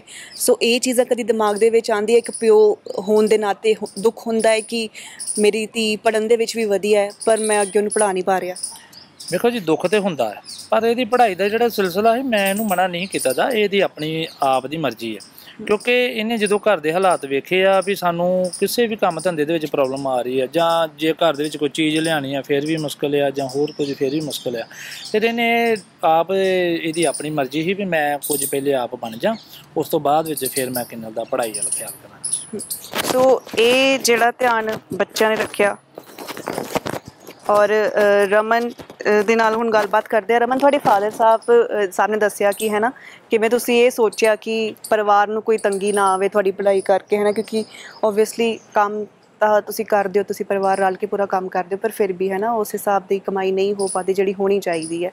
ਅਤੇ ਇਹ ਹਮੇਸ਼ਾ ਗੱਲ ਦਿਮਾਗ ਦੇ ਵਿੱਚ ਰਹਿੰਦੀ ਹੈ ਕਿ ਮੇਰੇ ਮਾਂ ਪਿਓ ਦੇ ਸੁਪਨੇ ਜਿਹੜੇ ਹੈਗੇ ਆ, ਹੈ ਨਾ, ਉਹ ਮੈਂ ਜਲਦ ਤੋਂ ਜਲਦ ਪੂਰੇ ਕਰਨੇ ਆ, ਜਾਂ ਫਿਰ ਇੱਦਾਂ ਸੋਚਦੀ ਕਿ ਚਲੋ ਜਦੋਂ ਪਰਮਾਤਮਾ ਨੇ ਚਾਹਿਆ ਤਾਂ ਉਦੋਂ ਹੋ ਜੂਗਾ ਕੰਮ? ਦੇਖੋ ਜੀ ਹੁਣ ਪਰਮਾਤਮਾ ਤਾਂ ਜੋ ਕਰਦਾ ਹੈ ਉਹ ਠੀਕ ਕਰਦਾ ਹੈ। ਜੇਕਰ ਮੈਂ ਤੁਹਾਨੂੰ ਦੱਸਿਆ ਕਿ ਜੇ ਉਹਨੇ ਤੰਗੀ ਦਿਖਾਏ ਹੈ ਤਾਂ ਸੌਖੇ ਦਿਨ ਵੀ ਦਿਖਾਏਗਾ। ਬਾਕੀ ਮੰਮੀ ਪਾਪਾ ਨੂੰ ਜੋ ਪ੍ਰੋਬਲਮਸ ਹੋ ਰਹੀ ਆ, ਮੈਂ ਤਾਂ ਚਾਹੂੰਗੀ ਕਿ ਛੇਤੀ ਤੋਂ ਛੇਤੀ ਉਹਨਾਂ ਪ੍ਰੋਬਲਮਸ ਦੇ ਵਿੱਚੋਂ ਨਿਕਲ ਜਾਣ, ਉਹ ਵੀ ਇੱਕ ਸੌਖੀ ਜ਼ਿੰਦਗੀ ਜੀਣ ਜਿਸ ਤਰ੍ਹਾਂ ਹਰ ਕੋਈ ਬੱਚਾ ਚਾਹੇਗਾ ਕਿ ਮਤਲਬ ਜਿਹੜੇ ਉਹਨਾਂ ਦੇ ਪੇਰੈਂਟਸ ਉਹਨਾਂ ਵਾਸਤੇ ਇੰਨੀ ਮਿਹਨਤ ਕਰ ਰਹੇ ਆ, ਉਹਨਾਂ ਦੀ ਲਾਈਫ ਕਮ ਸੇ ਕਮ ਸੌਖੀ ਹੋਵੇ। ਜਦੋਂ ਸੋਸ਼ਲ ਮੀਡੀਆ ਤੇ ਤੁਹਾਡੀ ਵੀ ਹਾਲਾਂਕਿ ਵੀਡੀਓਜ਼ ਵਾਇਰਲ ਹੋਈਆਂ ਹੈ ਨਾ, ਤੁਸੀਂ ਜਿਹੜੇ ਇੰਟਰਵਿਊਜ਼ ਕੀਤੇ ਉਹਦੇ ਵਿੱਚ ਤੁਹਾਡੀ ਗਾਇਕੀ ਨੂੰ ਸੁਣ ਕੇ, ਤੁਹਾਡੀ ਆਵਾਜ਼ ਨੂੰ ਸੁਣ ਕੇ ਲੋਕਾਂ ਨੇ ਪਸੰਦ ਕੀਤਾ, ਉਹ ਵੀ ਵਾਇਰਲ ਹੋਈ।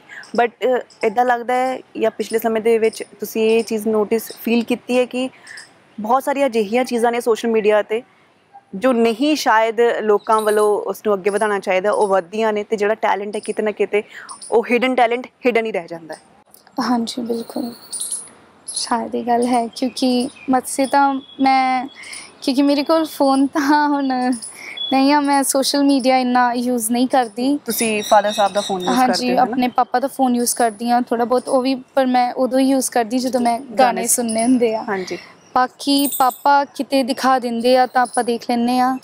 ਬਾਕੀ ਜੋ ਤੁਸੀਂ ਕਹਿ ਰਹੇ ਹੋ ਉਹਦੇ ਬਾਰੇ ਤਾਂ ਮੈਂ ਕੁਝ ਕਹਿ ਨਹੀਂ ਸਕਦੀ ਕਿ ਹਿਡਨ ਟੈਲੈਂਟਸ ਤਾਂ ਵੈਸੇ ਛੁਪੇ ਰਹਿੰਦੇ ਆ, ਕਿਉਂਕਿ ਉਹਨਾਂ ਨੂੰ ਉਹੀ ਜਾਂ ਤਾਂ ਕਈਆਂ ਨੂੰ ਗਰੀਬੀ ਦੀ ਪ੍ਰੋਬਲਮ ਹੁੰਦੀ ਆ, ਅਤੇ ਜਾਂ ਤਾਂ ਕਈਆਂ ਦੀ ਕਿਸਮਤ 'ਚ ਨਹੀਂ ਹੁੰਦਾ ਕਿ ਉਹਨਾਂ ਵਿੱਚ ਹੁਨਰ ਹੁੰਦਾ ਹੈ ਪਰ ਉਹ ਅੱਗੇ ਨਹੀਂ ਵੱਧ ਸਕਦੇ। ਅਤੇ ਕਈ ਹੁੰਦੇ ਆ ਕਿ ਜਿਨ੍ਹਾਂ ਕੋਲ ਜਾਂ ਤਾਂ ਤੁਸੀਂ ਲਗਾ ਲਓ ਹੁਨਰ ਨਹੀਂ ਹੈਗਾ ਪਰ ਉਹ ਆਪਣੇ ਪੈਸਿਆਂ ਦੇ ਬਲਬੂਤੇ 'ਤੇ ਅੱਗੇ ਆ ਸਕਦੇ ਆ। ਹਾਂਜੀ, ਅਤੇ ਅੱਜ ਕੱਲ੍ਹ ਤਾਂ ਇਹ ਕਿੱਤਾ ਇਹੋ ਜਿਹਾ ਹੈ ਕਿ ਤੁਸੀਂ ਇੱਕ ਗਾਣਾ ਕੱਢਣਾ ਅਤੇ ਉਹ ਵੀ ਬੜਾ ਮਹਿੰਗਾ ਹੈ ਨਾ। ਮਹਿੰਗਾਈ ਵੈਸੇ ਤਾਂ ਬਹੁਤ ਵੱਧ ਗਈ ਹੈ ਪਰ ਇਹ ਕਿੱਤਾ ਵੀ ਬੜਾ ਮਹਿੰਗਾ ਹੈ, ਅਤੇ ਇਹ ਕਈ ਵਾਰ ਇੱਦਾਂ ਹੁੰਦਾ ਹੈ ਕਿ ਪਤਾ ਨਹੀਂ ਅਸੀਂ ਇਹ ਚੀਜ਼ ਕਰ ਪਾਵਾਂਗੇ ਕਿ ਨਹੀਂ ਕਰ ਪਾਵਾਂਗੇ, ਕਿਉਂਕਿ ਹੁਣ ਅਜੇ ਆਡੀਓ ਰਿਲੀਜ਼ ਹੋਈ ਹੈ ਇਸ ਗਾਣੇ ਦੀ, ਹੈ ਨਾ। ਵੀਡੀਓ ਤੁਸੀਂ ਰਿਸਪੌਂਸ ਦੇਖ ਕੇ ਜਿਹੜਾ ਇਹ ਕਰੋਗੇ, ਸੋ ਦਿਮਾਗ ਦੇ ਵਿੱਚ ਇਹ ਚੀਜ਼ਾਂ ਤਾਂ ਨਹੀਂ ਆਉਂਦੀਆਂ ਕਿ ਪੈਸਾ ਹੋਣਾ ਜ਼ਰੂਰੀ ਹੈ, ਅਤੇ ਅੱਗੇ ਹੋਰ ਜੇ ਇੱਥੇ ਟਿਕੇ ਰਹਿਣਾ ਹੈ ਅਤੇ ਪੈਸਾ ਕੋਲ ਹੋਵੇ ਤਾਂ ਹੀ ਅੱਗੇ ਵੱਧ ਸਕਦੇ ਹਾਂ। ਦੇਖੋ ਜੀ, ਜਿੱਥੋਂ ਤੱਕ ਮਤਲਬ ਹੁਣ ਤੱਕ ਤਾਂ ਮੈਂ ਜੋ ਕੁਝ ਵੀ ਸੋਚਿਆ ਜਾਂ ਫਿਰ ਸਮਝਿਆ ਹੈ ਦੁਨੀਆਦਾਰੀ ਨੂੰ ਦੇਖ ਕੇ, ਉਹਦੇ ਨਾਲ ਮੈਨੂੰ ਤਾਂ ਲੱਗਦਾ ਹੈ ਕਿ ਪੈਸਾ ਕਾਫੀ ਇੰਪੋਰਟੈਂਟ ਹੈ ਅੱਗੇ ਵਧਣ ਵਾਸਤੇ, ਜਾਂ ਫਿਰ ਕਈ ਪਰ ਸਿਰਫ ਪੈਸਾ ਹੀ ਨਹੀਂ, ਹੁਨਰ ਵੀ ਹੋਣਾ ਚਾਹੀਦਾ ਹੈ। ਕਿਉਂਕਿ ਕਈ ਵਾਰੀ ਅਸੀਂ ਦੇਖ ਲੈਂਦੇ ਹਾਂ ਕਿ ਜੋ ਹੈ ਮਤਲਬ ਆਪਾਂ ਆਪਣਾ ਸੌਂਗ ਤਾਂ ਕਰਵਾ ਲਿਆ, ਹਾਂਜੀ, ਪਰ ਜੇਕਰ ਸਾਡੇ ਵਿੱਚ ਹੁਨਰ ਨਹੀਂ ਹੈਗਾ ਤਾਂ ਉਸ ਸੌਂਗ ਨੂੰ ਕਰਵਾਉਣ ਦਾ ਕੋਈ ਫਾਇਦਾ ਨਹੀਂ ਹੈਗਾ, ਕਿਉਂਕਿ ਉਹ ਤਾਂ ਫਿਰ ਉਹੀ ਆਟੋ ਟਿਊਨਿੰਗ ਹੋ ਜਾਏਗੀ। ਕਿਉਂਕਿ ਆਟੋ ਟਿਊਨਿੰਗ ਦੇ ਨਾਲ ਤਾਂ ਲੋਕਾਂ ਨੇ ਚਲੋ ਇਹ ਕਰ ਲੈਣਾ ਹੈ ਕਿ ਉਹਦੇ ਲਿਰਿਕਸ ਗਾਣੇ ਦੇ ਵਧੀਆ ਹੋਣਗੇ, ਲਿਰਿਕਸ ਪਸੰਦ ਕਰਨਗੇ, ਮਿਊਜ਼ਿਕ ਪਸੰਦ ਕਰਨਗੇ, ਪਰ ਜੇਕਰ ਤੁਸੀਂ ਮੇਰੇ ਹਿਸਾਬ ਦੇ ਨਾਲ ਦੇਖੋ ਤਾਂ ਮੈਂ ਗਾਇਕੀ ਨੂੰ ਤਾਂ ਪਸੰਦ ਨਹੀਂ ਕਰ ਸਕਦੀ, ਆਵਾਜ਼ ਨੂੰ ਪਸੰਦ ਨਹੀਂ ਕਰ ਸਕਦੇ, ਹੈ ਨਾ, ਜੇ ਆਟੋ ਟਿਊਨਰ ਦੇ ਬਲਬੂਤੇ 'ਤੇ ਕੋਈ ਅੱਗੇ ਆਉਂਦਾ। ਹਾਂਜੀ ਬਿਲਕੁਲ, ਹੈ ਨਾ। ਅੱਛਾ, ਇੱਕ ਤੁਹਾਡੇ ਫਾਦਰ ਸਾਹਿਬ ਨੇ ਇੱਕ ਇੰਟਰਵਿਊ ਦੇ ਵਿੱਚ ਜ਼ਿਕਰ ਕੀਤਾ ਸੀਗਾ ਕਿ ਫਿਰੋਜ਼ ਖਾਨ ਜੀ ਦਾ ਇੱਥੇ ਸ਼ੋਅ ਸੀਗਾ ਅੰਮ੍ਰਿਤਸਰ ਦੇ ਵਿੱਚ, ਹੈ ਨਾ, ਅਤੇ ਉਹਨਾਂ ਨੇ ਕਿਹਾ ਕਿ ਜੇ ਤੂੰ ਚਾਹੁੰਦੀ ਹੈ ਤਾਂ ਆਪਾਂ ਉੱਥੇ ਚੱਲ ਜਾ, ਤਾਂ ਰਿਕੁਐਸਟ ਕਰਕੇ, ਹੈ ਨਾ, ਤੈਨੂੰ ਸਟੇਜ ਜਿਹੜੀ ਹੈ ਸ਼ੇਅਰ ਮੈਂ ਕਰਵਾ ਦੂੰਗਾ, ਉੱਥੇ ਇੱਕ ਮੌਕਾ ਜਿਹੜਾ ਜ਼ਰੂਰ ਦਵਾ ਦੂੰਗਾ, ਹੈ ਨਾ, ਕੋਸ਼ਿਸ਼ ਕਰੂੰਗਾ। ਅਤੇ ਤੁਸੀਂ ਮਨਾ ਕਰ ਦਿੱਤਾ ਕਿ ਜੇ ਮੈਂ ਸਟੇਜ 'ਤੇ ਕਿਸੇ ਦੇ ਮਤਲਬ ਜਾ ਕੇ ਰਿਕੁਐਸਟ ਕਰਕੇ ਜੇ ਜਾਊਂਗੀ, ਜੇ ਕਿਤੇ ਗਾਊਂਗੀ, ਅਤੇ ਉਹ ਖਾਨ ਸਾਹਿਬ ਦੀ ਹੋਏਗੀ ਜਾਂ ਜੀ ਖਾਨ ਦੀ ਹੋਏਗੀ, ਹੈ ਨਾ। ਪਰ ਐਵੇਂ ਲੱਗਿਆ ਨਹੀਂ ਇੱਕ ਮਿੰਟ ਦੇ ਲਈ ਵੀ, ਉਸ ਤੋਂ ਬਾਅਦ ਸੋਚਿਆ ਨਹੀਂ ਕਿ ਫਿਰੋਜ਼ ਖਾਨ ਸਾਹਿਬ ਇੰਨੇ ਵੱਡੇ ਆਰਟਿਸਟ ਨੇ ਅਜੇ ਵੀ, ਹੈ ਨਾ, ਬਹੁਤ ਟਾਈਮ ਤੋਂ ਚਿਰ ਤੋਂ ਸਾਡੀ ਇੰਡਸਟਰੀ ਦੇ ਵਿੱਚ ਹੈਗੇ ਆ, ਕਿ ਜੇ ਮੌਕਾ ਇੱਕ ਉੱਥੇ ਵੀ ਮਿਲ ਜਾਂਦਾ ਸ਼ਾਇਦ ਇਹ ਗਾਣਾ ਜਿਹੜਾ ਹੁਣ ਰਿਕਾਰਡ ਹੋਇਆ ਪਹਿਲਾਂ ਹੀ ਰਿਕਾਰਡ ਹੋ ਜਾਂਦਾ। ਜੀ ਦਰਅਸਲ ਗੱਲ ਇਹ ਆ ਕਿ ਮੈਨੂੰ ਮਤਲਬ ਜੋ ਫਿਰੋਜ਼ ਖਾਨ ਜੀ ਜਾਂ ਮਾਸਟਰ ਸਲੀਮ ਜੀ ਨੇ ਉਹ ਸਾਡੇ ਲੈਜੈਂਡਸ ਨੇ। ਮੈਂ ਉਹਨਾਂ ਨੂੰ ਮਤਲਬ ਬਹੁਤ ਜ਼ਿਆਦਾ ਉਹਨਾਂ ਨੂੰ ਸੁਣਿਆ ਹੈ, ਖਾਸ ਕਰ ਮਾਸਟਰ ਸਲੀਮ ਜੀ ਨੂੰ, ਉਹਨਾਂ ਨੂੰ ਮੈਂ ਆਪਣਾ ਆਈਡਲ ਮੰਨਦੀ ਹਾਂ, ਉਹ ਬਹੁਤ ਜ਼ਿਆਦਾ ਮੇਰੇ ਫੇਵਰੇਟ ਨੇ। ਅਤੇ ਉਹਨਾਂ ਸਾਹਮਣੇ ਤਾਂ ਮਤਲਬ ਮੈਂ ਕਈਆਂ ਨੂੰ ਦੇਖਿਆ ਹੈ ਕਿ ਗਾਉਂਦੇ ਜਾਂ ਤਾਂ ਅੱਵਲ ਤਾਂ ਆਵਾਜ਼ ਹੀ ਨਹੀਂ ਨਿਕਲਦੀ ਉਹਨਾਂ ਸਾਹਮਣੇ। ਤਾਂ ਪਾਪਾ ਨੇ ਮੈਨੂੰ ਅਚਾਨਕ 'ਚ ਕਹਿ ਦਿੱਤਾ ਕਿ ਉਹਨਾਂ ਨੇ ਆਉਣਾ ਵਾ ਅਤੇ ਉਹ ਤੈਨੂੰ ਚਾਂਸ ਦੇ ਦੇਣਗੇ ਸਟੇਜ 'ਤੇ ਅਤੇ ਤੂੰ ਜਾਣਾ ਹੈ। ਅਤੇ ਮੈਂ ਪਹਿਲਾਂ ਤਾਂ ਮੈਂ ਕਾਫੀ ਹੈਰਾਨ ਹੋ ਗਈ ਕਿ ਮਾਸਟਰ ਸਲੀਮ ਜੀ ਨੇ ਆਉਣਾ ਵਾ ਇੱਥੇ ਅੰਮ੍ਰਿਤਸਰ, ਅਤੇ ਮੈਂ ਕਿਵੇਂ ਉਹਨਾਂ ਨੂੰ ਫੇਸ ਕਰੂੰਗੀ, ਕਿਉਂਕਿ ਦੇਖੋ ਮੈਂ ਤੁਹਾਨੂੰ ਦੱਸਿਆ ਕਿ ਉਹ ਲੈਜੈਂਡ ਨੇ ਅਤੇ ਲੈਜੈਂਡ ਦੇ ਸਾਹਮਣੇ ਨਹੀਂ ਗਾਇਆ ਜਾਂਦਾ। ਮੈਂ ਪਾਪਾ ਨੂੰ ਕਿਹਾ ਕਿ ਮੇਰੀ ਤਾਂ ਆਵਾਜ਼ ਵੀ ਨਹੀਂ ਨਿਕਲਣੀ। ਬਾਕੀ ਮੈਂ ਖਾਨ ਜੀ ਦੀ ਸਟੇਜਸ ਵੇਖੀਆਂ ਨੇ, ਕਿਉਂਕਿ ਪਾਪਾ ਦਿਖਾਉਂਦੇ ਨੇ ਉਹਨਾਂ ਦੇ ਲਾਈਵ ਸ਼ੋਜ਼, ਅਤੇ ਉਹ ਕਈਆਂ ਨੂੰ ਚਾਂਸ ਦੇ ਦਿੰਦੇ ਆ, ਮੌਕਾ ਦੇ ਦਿੰਦੇ ਆ, ਅਤੇ ਲੋਕ ਗਾ ਲੈਂਦੇ ਆ। ਅਤੇ ਮੈਂ ਉਹਨਾਂ ਦੀ ਸਟੇਜਸ ਕਾਫੀ ਜ਼ਿਆਦਾ ਦੇਖੀ ਸੀ, ਅਤੇ ਮੈਂ ਸੋਚਿਆ ਕਿ ਚਲੋ ਮੈਂ ਕੋਸ਼ਿਸ਼ ਕਰੂੰਗੀ ਕਿ ਗਾ ਸਕਾਂ। ਹਾਲਾਂਕਿ ਉਹਨਾਂ ਸਾਹਮਣੇ ਵੀ क्योंकि जो सामने आते आ उदों सब कुछ भुल जाता है। बाकी उदा तो आप गल्लां कर ही लैने कि आप कर लांगे या नहीं, इस करके मतलब मैं क्या सीगा कि जे वो आएंगे तो उन्होंने स्टेज ते मैं गा लूँगी, कोशिश करूँगी कि गा सका। बाकी मास्टर सलीम जी सामने तो मेरी मैं क्या कि उन्होंने सामने तो आवाज़ भी नहीं निकलनी हैगी। अच्छा तुसी हाई पिच दे विच भी गा लेंदे हो ते सुर जिहड़ा है ना वो भी पूरा पकड़ के रखते हो ते आवाज़ भी बड़ी सुरीली है। ਅਸੀਂ ज़्यादातर देखा है कि खनक हुंदी है ਜਿਹੜੇ हाई पिच ਦੇ ਵਿੱਚ ਗਾਉਂਦੇ ਆ ਨਾ ਲੋਕ, ਜਿਹੜੇ ਆਰਟਿਸਟ ਗਾਉਂਦੇ ਆ, ਇੱਕ ਖਨਕ ਕਹਿ ਲਈਏ ਕਿ ਆਵਾਜ਼ ਦੇ ਵਿੱਚ ਹੁੰਦੀ ਹੈ, ਪਰ ਖਰਾਸ਼ ਵੀ ਕਈ ਵਾਰ ਅਸੀਂ ਦੇਖਦੇ ਹਾਂ ਸੁਣਦੇ ਹਾਂ ਕਿ ਆ ਜਾਂਦੀ ਹੈ। ਤੁਹਾਡੇ ਲਈ ਤੁਸੀਂ ਮਤਲਬ ਇਹ ਤੁਹਾਨੂੰ ਗੋਡ ਗਿਫਟ ਹੈ ਜਾਂ ਫਿਰ ਇਹ ਪ੍ਰੈਕਟਿਸ ਜਾਂ ਰਿਆਜ਼ ਹੀ ਇੰਨਾ ਕੀਤਾ ਹੋਇਆ ਹੈ ਕਿ ਆਵਾਜ਼ ਸੁਰੀਲੀ ਰੱਖਣ ਦੇ ਨਾਲ ਨਾਲ ਤੁਸੀਂ ਹਾਈ ਪਿਚ 'ਤੇ ਵੀ ਗਾ ਲੈਂਦੇ ਹੋ? जी ये तो हुण शायद परमात्मा दी मेहर आ। वैसे रियाज़ आप मतलब काफ़ी ज़्यादा करते हैं, इस तरह पापा कहते हैं, क्योंकि मैंने तो लगता नहीं क्योंकि रियाज़ जिन्ना करिए उन्ना थोड़ा है। हाँ। पापा कहते हैं कि तुसी काफ़ी टाइम ज़्यादातर मतलब रात के टाइम ते रियाज़ करीदा है ना, दिन के टाइम ते थोड़ा घट टाइम मिलता क्योंकि काम करना होंदा है, तो रात के टाइम ते खाना खाने तो बाद विच आपां 12-1 बजे तक लगे रहने आ। उहदे नाल थोड़े जे परेशान हो जाते हैं कि बहुत ही ज़्यादा हो गया हुण बस करो।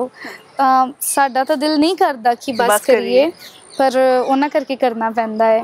बाकी हाई पिच की गल हुण मैं तो कोशिश करती हाँ कि जो सुर मतलब पकड़िया है उन्होंने लगा के आवां, क्योंकि लोगों ने तो हुण यही देखना है ना कि इन्हें इत्थे गा लिया है तो हुण ये उपर वाला सुर कदों लगाएगा, क्योंकि लोगों को ज़्यादातर यही उड़ीक हुंदी है या तो विच कोई मुरकी या तो हाई पिच दी कि वो टच करके कदों आएगा ऊपर वाला सुर।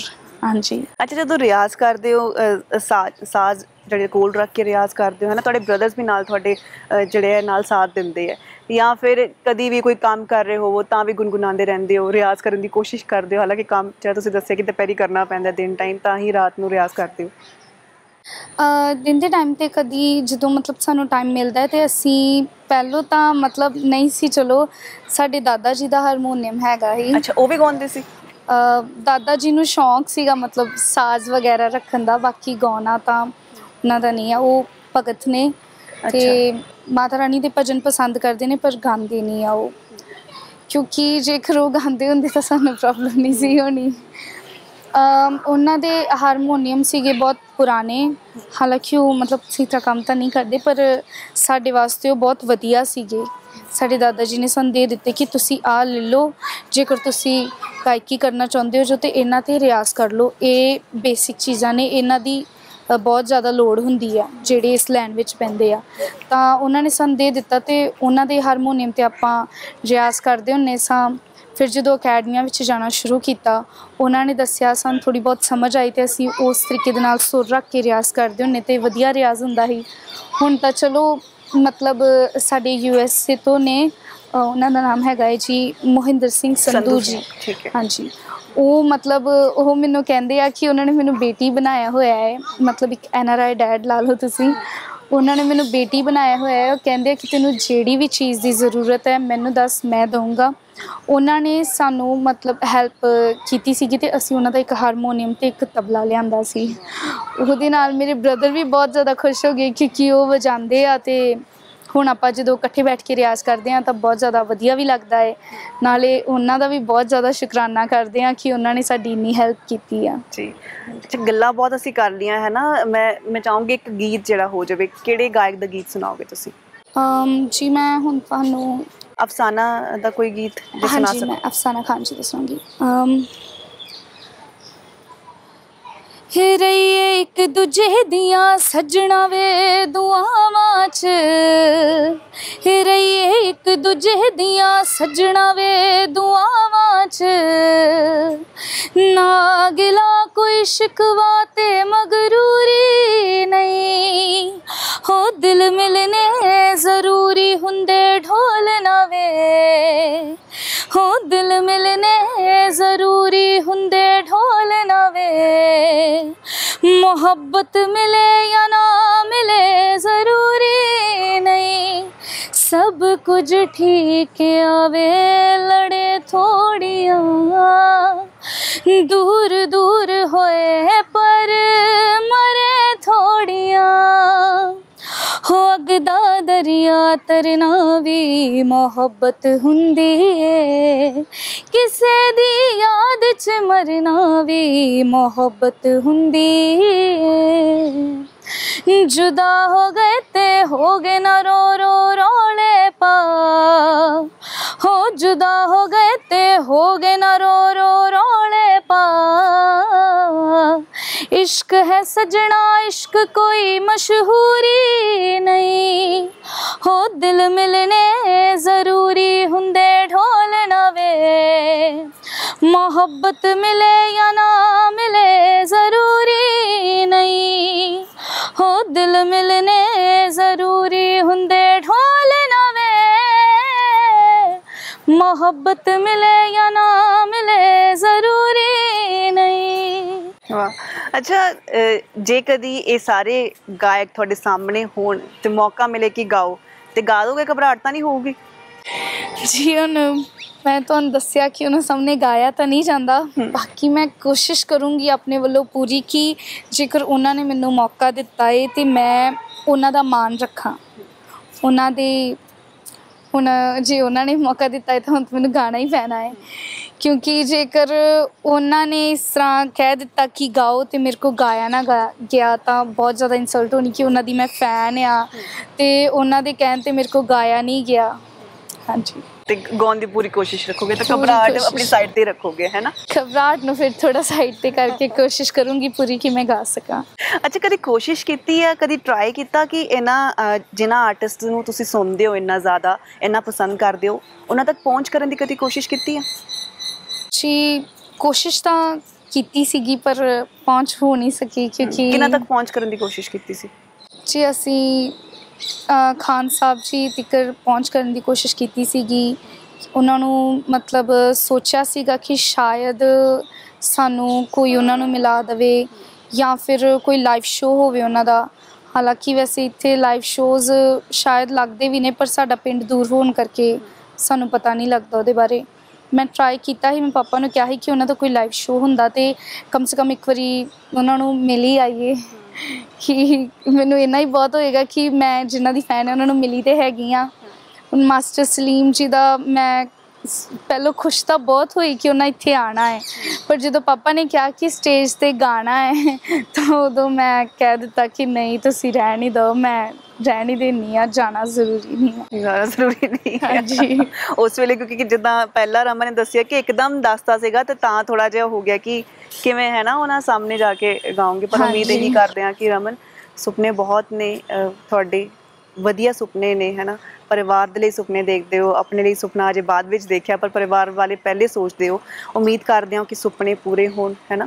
ਤੁਹਾਨੂੰ ਬਹੁਤ ਪਿਆਰ ਜਿਹੜਾ ਲੋਕਾਂ ਵੱਲੋਂ ਮਿਲ ਰਿਹਾ ਹੈ ਇਹ ਇਸੇ ਤਰੀਕੇ ਨਾਲ ਦੁੱਗਣਾ ਹੁੰਦਾ ਰਹੇ, ਤਿਗਣਾ ਹੁੰਦਾ ਰਹੇ। ਲੋਕ ਤੁਹਾਨੂੰ ਤੁਹਾਡੀ ਗਾਇਕੀ ਨੂੰ ਸਰਾਹੁਣ ਔਰ ਅੱਗੇ ਵਧੀਆ ਵਧੀਆ ਤੁਸੀਂ ਗੀਤ ਜਿਹੜੇ ਆ ਲੈ ਕੇ ਆਓ, ਅਸੀਂ ਇਹੀ ਉਮੀਦ ਕਰਦੇ ਹਾਂ। ਸੋ ਹਜੇ ਸਿਰਫ ਗਾਇਕੀ ਵਾਲੀ ਸ਼ੌਕ ਹੈਗਾ, ਲਿਖਣ ਲੁਖਣ ਦਾ ਤਾਂ ਨਹੀਂ ਸ਼ੌਕ ਹੈਗਾ? ਜੀ ਲਿਖਣ ਦਾ ਫਿਲਹਾਲ ਤਾਂ ਮੈਂ ਪਹਿਲ ਗਾਇਕੀ ਨੂੰ ਦਿੱਤੀ ਆ, ਬਾਕੀ ਲਿਖਣ ਦਾ ਮੈਂ ਕੋਸ਼ਿਸ਼ ਤਾਂ ਕਰਦੀ ਹਾਂ ਕਿ ਲਿਖ ਸਕਾਂ, ਪਰ ਉਹ ਕੁਝ ਮਤਲਬ ਮੈਂ ਨੁਸਰਤ ਸਾਹਿਬ ਜੀ ਨੂੰ ਬਹੁਤ ਜ਼ਿਆਦਾ ਸੁਣਿਆ ਨਾ, ਅਤੇ ਜਦੋਂ ਮੈਂ ਲਿਖਦੀ ਹਾਂ ਹੁਣ ਦੇ ਟਾਈਪ ਦਾ ਕੁਝ ਲਿਖਣ ਦੀ ਕੋਸ਼ਿਸ਼ ਕਰਦੀ ਉਹ ਜ਼ਿਆਦਾ ਗਹਿਰਾਈ ਵਿੱਚ ਚਲਾ ਜਾਂਦਾ, ਕੁਝ ਡੂੰਘਾਈ ਲਿਖੀ ਜਾਂਦੀ। ਅਤੇ ਉਹ ਪਾਪਾ ਜਦੋਂ ਮੈਂ ਪਾਪਾ ਨੂੰ ਸੁਣਾਉਂਦੀ ਕਿ ਮੈਂ ਆਹ ਲਿਖਿਆ ਜਾਂ ਤਾਂ ਉਹ ਚੋਰੀ ਚੋਰੀ ਮੇਰੀ ਕਾਪੀ ਕੱਢ ਕੇ ਵੇਖ ਲੈਂਦੇ ਆ ਅਤੇ ਉਹ ਕਾਫੀ ਵਾਹਵਾਹੀ ਕਰਦੇ ਆ, ਅਤੇ ਮੈਨੂੰ ਉਸ ਟਾਈਮ ਤੋਂ ਫਿਰ ਬੜੀ ਘਬਰਾਹਟ ਜਿਹੀ ਹੋਣ ਡੈ ਪੈਂਦੀ ਆ ਕਿ ਆਹ ਕੀ ਗੱਲ ਜਾਪਦਾ ਕੁਝ ਜ਼ਿਆਦਾ ਹੀ ਡੂੰਘਾਈ ਵਾਲੀ ਲਿਖੀ ਗਈ। ਫਿਰ ਮੈਂ ਰਹਿਣ ਹੀ ਦਿੰਦੀ ਹਾਂ ਕਿ ਛੱਡ ਹੀ ਦਿੰਦੇ ਹਾਂ। ਕੁਝ ਸੁਣ ਸਕਦੇ ਹਾਂ ਆਪਾਂ ਜੇ ਤੁਸੀਂ ਲਿਖਿਆ ਹੋਵੇ, ਆਪ ਕੁਝ ਯਾਦ ਹੋਵੇ ਤੇ? ਜੀ ਮੈਂ ਵੈਸੇ ਮੈਂ ਜੋ ਲਿਖਦੀ ਹਾਂ ਉਹ ਮੈਨੂੰ ਉਸੇ ਟਾਈਮ ਹੀ ਆਉਂਦਾ, ਮੈਂ ਉਸੇ ਟਾਈਮ ਲਿਖ ਲੈਂਦੀ ਹਾਂ ਕਿਉਂਕਿ ਮੈਨੂੰ ਭੁੱਲ ਜਾਂਦਾ ਹੈ। ਤਾਂ ਹੁਣ ਮੈਂ ਕੀ ਸੁਣਾਵਾਂ ਸਮਝ ਨਹੀਂ ਆ ਰਹੀ। ਕੋਈ ਖਿਆਲ ਆ ਰਿਹਾ ਹੋਵੇ ਤੇ? ਮੈਂ ਤੁਹਾਨੂੰ ਇੱਕ ਪਾਕਿਸਤਾਨੀ ਸੌਂਗ ਸੀਗਾ ਬਿਸਮਿਲ੍ਲਾ ਸੌਂਗ ਸੀ, ਮੈਨੂੰ ਕਾਫੀ ਵਧੀਆ ਲੱਗਦਾ, ਮੈਂ ਗਾਉਂਦੀ ਵੀ ਹਾਂ। ਉਹਦੇ ਅੰਤਰਿਆਂ ਦੀ ਲੈ ਦੇ ਹਿਸਾਬ ਦੇ ਨਾਲ ਮੈਂ ਇੱਕ ਲਿਖਿਆ ਸੀਗਾ, ਮੈਂ ਕੁਝ ਲਾਈਨਾਂ ਜੇ ਮੈਨੂੰ ਯਾਦ ਆਉਣ ਤਾਂ ਮੈਂ ਤੁਹਾਨੂੰ ਸੁਣਾਉਂਦੀ ਹਾਂ। ਹਾਂਜੀ। ਕਹਿਣਗੇ ਲੋਕੀ ਕੀ ਜੇ ਤੈਥੋਂ ਵੱਖ ਹੋ ਗਏ, ਵੱਡੇ ਵੱਡੇ ਫਨਕਾਰ ਤਾਂ ਇਸ਼ਕ 'ਚ ਕੱਖ ਹੋ ਗਏ, ਵੱਡੇ ਵੱਡੇ ਫਨਕਾਰ ਤਾਂ ਇਸ਼ਕ 'ਚ ਕੱਖ ਹੋ गए। कि करिए जे माड़ा संसार जो है, सारियां तो वड्डा फनकार जो है। क्यों ढोले दा क्यों माये दा गिला कराओ मैं ता लख वारी बिस्मिल्ला करा। ये जो क्रॉस लाइन तो बाद विच लेना वो सब सॉन्ग दियां लाइन्स ने, उस तो पहले जो लेना वो मैं लिखने की कोशिश की थी। बहुत प्यारा लिखिਆ। ਅੱਛਾ ਲਹਿੰਦੇ ਪੰਜਾਬ ਦੀ ਹਵਾ ਨਾ, ਕਿਉਂਕਿ ਅੰਮ੍ਰਿਤਸਰ ਵੱਲ ਤੁਸੀਂ ਇੱਥੇ ਰਹਿੰਦੇ ਹੋ ਤੇ ਉਧਰੋਂ ਆਉਂਦੀਆਂ ਹਵਾਵਾਂ ਹੈ ਨਾ, ਤੇ ਇੱਕ ਦਿਲ ਕਰਦਾ ਹੈ ਕਿ ਮੌਕਾ ਮਿਲੇ ਤੇ ਉਧਰ ਦੇ ਆਰਟਿਸਟ ਨਾਲ ਹੈ ਨਾ, ਉਹਨਾਂ ਦੇ ਉਧਰ ਦੇ ਆਰਟਿਸਟ ਨੂੰ ਸੁਣਦੇ ਹੋ ਜ਼ਿਆਦਾ, ਜਿੱਦਾਂ ਨੁਸਰਤ ਸਾਹਿਬ ਦਾ ਤੁਸੀਂ ਜ਼ਿਕਰ ਕੀਤਾ ਸੀ, ਉਹ ਚਲੋ ਸਾਡੇ ਵਿੱਚ ਨਹੀਂ ਨੇ, ਹੋਰ ਕਿਸੇ ਆਰਟਿਸਟ ਨੂੰ ਸੁਣਦੇ ਹੋ? ਜੀ ਹੋਰ ਆਰਟਿਸਟ ਨੂਰ ਜਹਾਨ ਜੀ, ਮੈਡਮ ਨੂਰ ਜਹਾਨ ਜੀ, ਉਹਨਾਂ ਨੂੰ ਮਲਿਕਾ ਤਰਾਨਾ ਮੈਡਮ ਨੂਰ ਜਹਾਨ ਜੀ ਕਹਿੰਦੇ ਨੇ, ਮਤਲਬ ਕਾਫੀ ਜ਼ਿਆਦਾ ਮੈਂ ਉਹਨਾਂ ਨੂੰ ਸੁਣਿਆ ਹੈ। ਪਾਪਾ ਕਹਿੰਦੇ ਨੇ ਕਿ ਇਹ ਮਤਲਬ ਪਾਪਾ ਨੇ ਮੈਨੂੰ ਕਿਹਾ ਕਿ ਇਹ ਬਹੁਤ ਜ਼ਿਆਦਾ ਵਧੀਆ ਗਾਉਂਦੇ ਨੇ, ਤੇ ਮੈਂ ਸੁਣਨਾ ਸਟਾਰਟ ਕੀਤਾ ਤੇ ਮੈਨੂੰ ਸੱਚੀ ਲੱਗਾ ਕਿ ਇਹ ਵੀ ਤਾਂ ਲੈਜੈਂਡ ਹੀ ਨੇ। क्योंकि देखो हुण उन्होंने नाम दे गाड़ी भी लगता है मलिका तरन्नम मैडम नूर जहान जी। मैनू तो इन्नी नॉलेज नहीं हैगी, मैनू थोड़े दिन पहले ही पता चला है उन्होंने बारे कि वो मतलब किस किन्नी वड्डी हस्ती ने, बहुत ज़्यादा। मतलब उन्होंने आवाज़ मैं जो सुनी तो मैनू लगा कि इस तरीके का जेकर मैं गा सकां तो की चाहिए है। मैं उन्होंने सॉन्ग किते भी होए ने, कोशिश करती हाँ कि मैं गा सकां उन्होंने। मैं तुहानू सुनानी हाँ जी। मैं जदों दा तन मन ला दिता है तेरे लेखे वे, मैं जदों दा तन मन ला दिता है तेरे लेखे वे, मैनू अपने आप च ढोला पैंदे तेरे भुलेखे वे, मैनू अपने आप च ढोला पैंदे तेरे भुलेखे वे, ढोला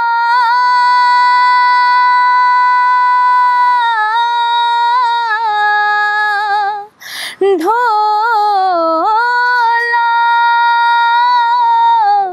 ढोला। वाह वाह वाह वाह वाह, बहुत जिन्नी तारीफ करिए उन्नी घट है। रमन दी, रमन ਹੁਣ ਤੁਹਾਡਾ ਗੀਤ ਹੈ ਨਾ, ਆਖਿਰ ਦੇ ਵਿੱਚ ਇਹੀ ਕਹੂੰਗੀ ਕਿ ਆਡੀਓ ਤਾਂ ਆਊਟ ਹੋ ਚੁੱਕੀ ਹੈ, ਵੀਡੀਓ ਜਦੋਂ ਬਣਾਉਣੀ ਹੋਏਗੀ ਘਬਰਾਹਟ ਤਾਂ ਨਹੀਂ ਹੁੰਦੀ ਕਿ ਵੀਡੀਓ ਦੇ ਵਿੱਚ ਕਿਵੇਂ, ਕਿਉਂਕਿ ਐਕਸਪ੍ਰੈਸ਼ਨਸ ਬੜੇ ਦੇਣੇ ਹੁੰਦੇ ਆ, ਸੋ ਪ੍ਰੀਪੇਅਰ ਹੈ ਰਮਨ ਉਸ ਚੀਜ਼ ਦੇ ਲਈ ਵੀ? ਜੀ ਮੈਂ ਕੋਸ਼ਿਸ਼ ਕਰੂੰਗੀ, ਕਿਉਂਕਿ ਹੁਣ ਪਾਪਾ ਕਹਿੰਦੇ ਆ ਕਿ ਜਦੋਂ ਪੁੱਤ ਚਾਂਸ ਮਿਲੇ ਉਦੋਂ ਉਹਨੂੰ ਛੱਡਣਾ ਨਹੀਂ ਚਾਹੀਦਾ। ਉਦੋਂ ਜਦੋਂ ਗਾਣਾ ਵੀ ਹੈ ਤਾਂ ਇੱਕ ਵਾਰੀ ਆਪਣਾ ਪੂਰਾ ਜ਼ੋਰ ਲਗਾ ਦੇਣਾ ਹੈ ਤਾਂ ਕਿ ਉਹ ਜਿਹੜੀ ਗਾਣੇ ਦੇ ਵਿੱਚ ਚੀਜ਼ ਚਾਹੀਦੀ ਆ ਉਹ ਪ੍ਰੋਪਰ ਤਰੀਕੇ ਨਾਲ ਮਿਲ ਸਕੇ। ਤਾਂ ਮੈਂ ਕੋਸ਼ਿਸ਼ ਕਰੂੰਗੀ ਜਦੋਂ ਮਤਲਬ ਵੀਡੀਓ ਹੋਏਗੀ ਤੇ ਵੀਡੀਓ ਦੇ ਵਿੱਚ ਕੋਸ਼ਿਸ਼ ਕਰੂੰਗੀ ਕਿ ਮੈਂ ਕੈਮਰੇ ਨੂੰ ਫੇਸ ਕਰ ਸਕਾਂ ਚੰਗੀ ਤਰ੍ਹਾਂ, ਕਿਉਂਕਿ ਜਦੋਂ ਮੈਂ ਰਿਕਾਰਡਿੰਗ ਕੀਤੀ ਆ ਤਾਂ ਮਾਈਕ ਦੇ ਸਾਹਮਣੇ ਹੁਣ ਸਟੂਡੀਓ ਵਿੱਚ ਰਿਕਾਰਡ ਕਰਨਾ ਕਾਫੀ ਮਤਲਬ ਅਲੱਗ ਟਾਈਪ ਦਾ ਹੁੰਦਾ ਹੈ, ਕਿਉਂਕਿ ਹੁਣ ਤਾਂ ਮੈਂ ਗਾ ਰਹੀ ਹਾਂ ਪਰ ਸਟੂਡੀਓ ਵਿੱਚ ਗਾਣਾ ਬਹੁਤ ਜ਼ਿਆਦਾ ਡਿਫਿਕਲਟ ਹੁੰਦਾ ਹੈ। ਮੈਂ ਕਾਫੀ ਥਾਵਾਂ 'ਤੇ ਗਲਤ ਵੀ ਹੋਈ ਸਾਂ, ਪਰ ਸਾਡੀ ਕਵਲਜੀਤ ਬੱਬਲੂ ਜੀ ਨੇ ਉਹਨਾਂ ਨੇ ਸਮਝਾਇਆ ਮੈਨੂੰ ਕਿ ਨਹੀਂ ਇੱਥੋਂ ਇੰਜ ਨਹੀਂ, ਇੱਥੋਂ ਇੰਜ ਲਗਾਓ, ਤਾਂ ਉਹ ਬਹੁਤ ਵਧੀਆ ਤਰੀਕੇ ਦੇ ਨਾਲ ਰਿਕਾਰਡ ਹੋ ਗਿਆ। ਹਾਲਾਂਕਿ ਜ਼ਿਆਦਾ ਟਾਈਮ ਵੀ ਨਹੀਂ ਲੱਗਾ। ਉਹਨਾਂ ਨੇ ਜਿੱਥੇ ਮਤਲਬ ਉਹਨਾਂ ਨੂੰ ਪਤਾ ਲੱਗਾ ਕਿ ਮੈਨੂੰ ਘਬਰਾਹਟ ਹੋ ਰਹੀ ਆ, ਉਹ ਗੱਲਬਾਤ ਕਰਦੇ ਸੀਗੇ, ਮਤਲਬ ਜਿਵੇਂ ਐਜ਼ ਲਾਈਕ ਛੋਟੀ ਸਿਸਟਰ। ਹਾਂ ਬਿਲਕੁਲ ਹੋ ਜਾਵੇ ਹੈ ਨਾ। ਸੋ ਉਮੀਦ ਇਹੀ ਕਰਦੇ ਹਾਂ ਕਿ ਹੈ ਨਾ ਅੱਗੇ ਜਦੋਂ ਵੀਡੀਓ ਵੀ ਹੋਵੇ ਤੇ ਪ੍ਰੈਕਟਿਸ ਕਰ ਰਹੇ ਹੋ ਸ਼ੀਸ਼ੇ ਤੇ, ਅੱਜ ਕੱਲ੍ਹ ਦੇਖ ਰਹੇ ਹੋ ਕਿ ਹਾਂ ਮੈਂ ਇੱਕ ਐਕਸਪ੍ਰੈਸ਼ਨ ਦਊਂਗੀ ਇਸ ਲਾਈਨ ਤੇ ਇੱਦਾਂ ਦਾ ਮਤਲਬ ਫੇਸ ਬਣੂਗਾ, ਟਰਾਈ ਕਰਦੇ ਹੋ? ਜੀ ਬਿਲਕੁਲ ਮੈਂ ਟਰਾਈ ਕਰਦੀ ਹਾਂ। ਪਾਪਾ ਮੈਨੂੰ ਦਿਖਾ ਵੀ ਰਹੇ ਆ ਫੋਨ ਦੇ ਵਿੱਚ ਕਿ ਮਤਲਬ ਐਕਟਿੰਗ ਜੇ ਕਰਨੀ ਹੋਵੇ ਤੇ ਕਿਸ ਤਰੀਕੇ ਨਾਲ ਕਰਨੀ ਆ। ਚਲੋ ਨੋਰਮਲ ਸ਼ੀਸ਼ੇ ਸਾਹਮਣੇ ਤਾਂ ਕਰ ਲੈਂਦੀ ਹਾਂ, ਜਦੋਂ ਪਾਪਾ ਕਹਿ ਦਿੰਦੇ ਆ ਕਿ ਮੈਨੂੰ ਕਰਕੇ ਦਿਖਾ ਦਿਓ ਹੁੰਦੀ ਨਹੀਂ ਹੈ, ਪਰ ਚਲੋ ਫਿਰ ਵੀ ਕੋਸ਼ਿਸ਼ ਕਰਦੇ ਹਾਂ। ਵੈਸੇ ਵੀਡੀਓ ਦਾ ਪੁੱਛਿਆ ਸੀ ਉਹਨਾਂ ਨੂੰ, ਪਰ ਖਰਚ ਬਹੁਤ ਜ਼ਿਆਦਾ ਹੈ। ਉਹ ਕਹਿੰਦੇ ਸੀਗੇ ਕਿ ਕਮ ਸੇ ਕਮ ਇੱਕ ਨਾਰਮਲ ਵੀਡੀਓ ਬਣਾਉਣ ਵਾਸਤੇ ਵੀ ਲੱਖਾਂ ਰੁਪਏ ਲੱਗ ਜਾਂਦੇ। ਨਹੀਂ ਬਿਲਕੁਲ ਉਹ ਹੈਗਾ, ਤੇ ਉਹਦੇ ਲਈ ਕੋਈ ਮਦਦ ਕਰਨ ਲਈ ਅੱਗੇ ਆ ਰਿਹਾ ਹੈ, ਕੋਈ ਕਰੂਗਾ ਮਦਦ? ਫਿਲਹਾਲ ਲਈ ਤਾਂ ਕੋਈ नहीं आया हैगा। बाकी कह रहा कि असी वीडियो बनवा देंगे, पर जेकर तुसी वीडियो डायरैक्टर की गल करो तो हाले तक नहीं। ਇਹੀ ਉਮੀਦ ਕਰਦੇ ਹਾਂ ਰਮਨ ਕਿ ਆ ਇੰਟਰਵਿਊ ਦੇਖਣ ਤੋਂ ਬਾਅਦ ਹੀ ਹੈ ਨਾ, ਕਿਉਂਕਿ ਬਹੁਤ ਲੋਕ ਇੰਟਰਵਿਊਜ਼ ਜਦੋਂ ਦੇਖਦੇ ਆ ਤੇ ਕਈ ਲੋਕ ਅਪਰੋਚ ਵੀ ਕਰਦੇ ਆ, ਕੋਈ ਵਧੀਆ ਵੀਡੀਓ ਡਾਇਰੈਕਟਰ ਦੇਖ ਰਿਹਾ ਹੋਵੇ ਤੇ ਜ਼ਰੂਰ ਤੁਹਾਡੀ ਮਦਦ ਕਰਨ ਦੀ ਕੋਸ਼ਿਸ਼ ਕਰੇ, ਸਾਡੀ ਇਹੀ ਉਮੀਦ ਹੈ।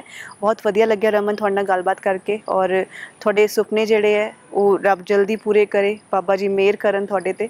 ਤੁਸੀਂ ਐਵੇਂ ਹੀ ਅੱਗੇ ਆਪਣੇ ਜਿਹੜੇ ਹੋਰ ਗੀਤ ਹੈ ਉਹ ਲੈ ਕੇ ਆਉਂਦੇ ਰਹੋ, ਲੋਕਾਂ ਨੂੰ ਆਪਣੀ ਸੁਰੀਲੀ ਗਾਇਕੀ ਦੇ ਨਾਲ ਉਹਨਾਂ ਦੇ ਕੰਨਾਂ ਤੱਕ ਮਿੱਠੀ ਆਵਾਜ਼ ਜਦੋਂ ਪਹੁੰਚੇ ਤਾਂ ਤੁਹਾਨੂੰ ਬਹੁਤ ਪਿਆਰ ਦੇਣ, ਔਰ ਤੁਸੀਂ ਹਮੇਸ਼ਾ ਐਵੇਂ ਹੀ ਉਹਨਾਂ ਨੂੰ ਐਂਟਰਟੇਨ ਕਰਦੇ ਰਹੋ। ਥੈਂਕ ਯੂ ਸੋ ਮਚ ਸਾਡੇ ਨਾਲ ਜੁੜਨ ਦੇ ਲਈ। Thank you. ਸੋ ਇਹ ਸੀ ਸਾਡੇ ਨਾਲ ਰਮਨਜੀਤ ਕੌਰ, ਔਰ ਰਮਨ ਦੀ ਆਵਾਜ਼ ਤੁਸੀਂ ਸੁਣੀ ਹੈ, ਬਹੁਤ ਪਿਆਰੀ ਆਵਾਜ਼ ਹੈ, ਔਰ ਉਮੀਦ ਕਰਦੇ ਹਾਂ ਕਿ ਰਮਨ ਦਾ ਜਿਹੜਾ ਡਾਲਰ ਗੀਤ ਹੈ ਉਹ ਰਿਲੀਜ਼ ਹੋ ਗਿਆ, ਉਸਦੀ ਆਡੀਓ ਆਊਟ ਹੋਈ ਹੈ। ਸੋ ਜਦੋਂ ਵੀਡੀਓ ਵੀ ਆਵੇ ਪਹਿਲਾਂ ਤੁਸੀਂ ਆਡੀਓ ਨੂੰ ਸੁਣੋ, ਉਸਨੂੰ ਜਿਹੜਾ ਹੈ ਪਸੰਦ ਕਰੋ, ਦੱਸੋ ਕਿ ਕਿਵੇਂ ਦਾ ਤੁਹਾਨੂੰ ਇਹ ਗੀਤ ਲੱਗਿਆ। ਜੀ ਖਾਨ ਦਾ ਡਾਲਰ ਗੀਤ ਸੀ, ਉਹਦਾ ਫੀਮੇਲ ਵਰਸ਼ਨ ਤਾਂ ਨਹੀਂ ਕਹਾਂਗੇ, ਰਿਪਲਾਈ ਹੀ ਕਹਾਂਗੇ, ਕਿਉਂਕਿ ਕੁੜੀ ਦੀ ਕਹਾਣੀ ਜਿਹੜੀ ਹੈ ਉਹ ਆਪਣੀ ਬਿਆਨ ਕਰ ਰਹੀ ਹੈ ਇਸ ਗੀਤ ਦੇ ਰਾਹੀਂ। ਉਮੀਦ ਕਰਦੇ ਹਾਂ ਕਿ ਰਮਨ ਨੂੰ ਬਹੁਤ ਪਿਆਰ ਮਿਲੇ ਔਰ ਇਸੇ ਤਰੀਕੇ ਦੇ ਨਾਲ ਉਹ ਆਪਣੀ ਜ਼ਿੰਦਗੀ ਦੇ ਵਿੱਚ ਅੱਗੇ ਵਧੀ ਰਹੇ। ਸੋ ਅਗਲੀ ਵਾਰ ਮਿਲਦੇ ਹਾਂ, ਉਦੋਂ ਤੱਕ ਮੈਨੂੰ ਯਾਨੀ ਕਿ ਨੇਹਾ ਮਨਹਾਸ ਨੂੰ ਦਿਓ ਇਜਾਜ਼ਤ। ਸਤਿ ਸ਼੍ਰੀ ਅਕਾਲ।